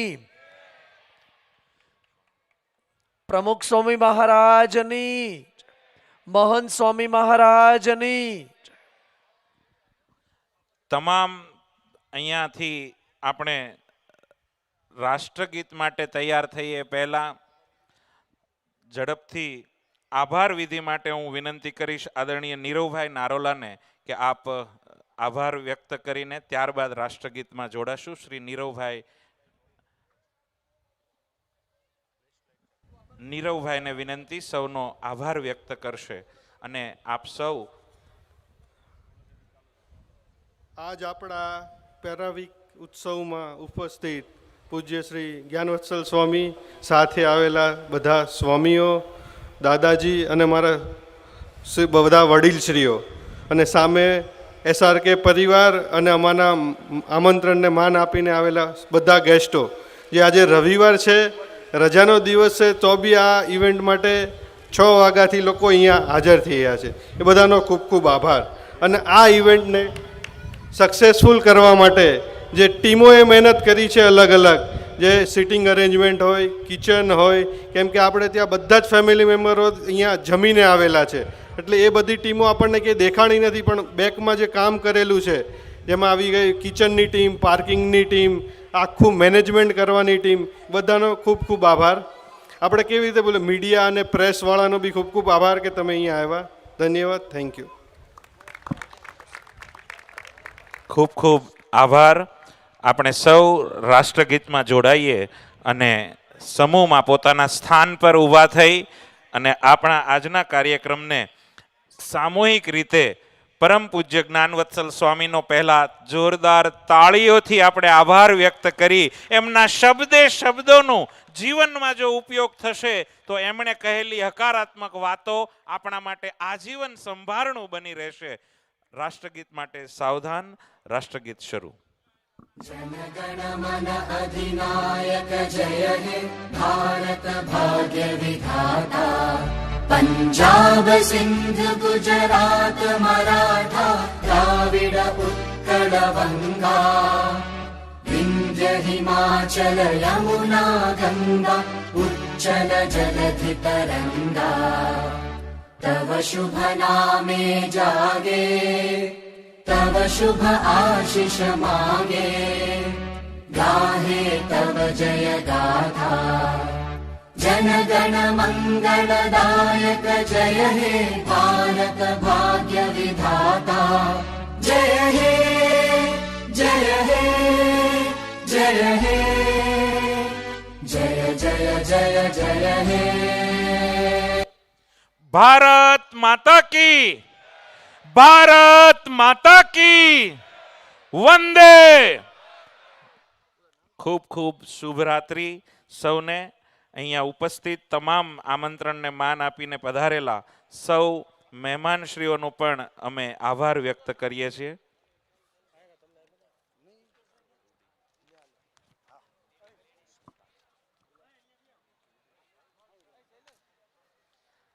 આ સાથે જ અહીંયા ઉપસ્થિત આદરણીય ઘનશ્યામભાઈ શંકર, અશોકભાઈ પોશિયા, માવજીભાઈ કોશિયા અને પરિવાર, ધીરુભાઈ નારોલા, દેવરાજભાઈ ચૌધરી, મહેન્દ્રભાઈ ઉગામેડી, મનીષભાઈ મકવાણા, પરેશભાઈ ધોળકિયા, પરેશભાઈ ખોખરિયા, પિયુષભાઈ ડાલિયા, ધીરુભાઈ માલવિયા, નનુભાઈ મિયાણી, પૂનાભાઈ માલવિયા, તેજસભાઈ ગોદાણી, ભરતભાઈ ચલોડિયા, ભરતકુમાર શંકર, દીપકકુમાર પાલડિયા, અરુણકુમાર કોશિયા, ઘનશ્યામભાઈ નારોલા, પ્રવીણકુમાર ધોળિયા અને જીડી શેલિયાનો SRK પરિવાર વતી અમે આભાર વ્યક્ત કરીએ છીએ.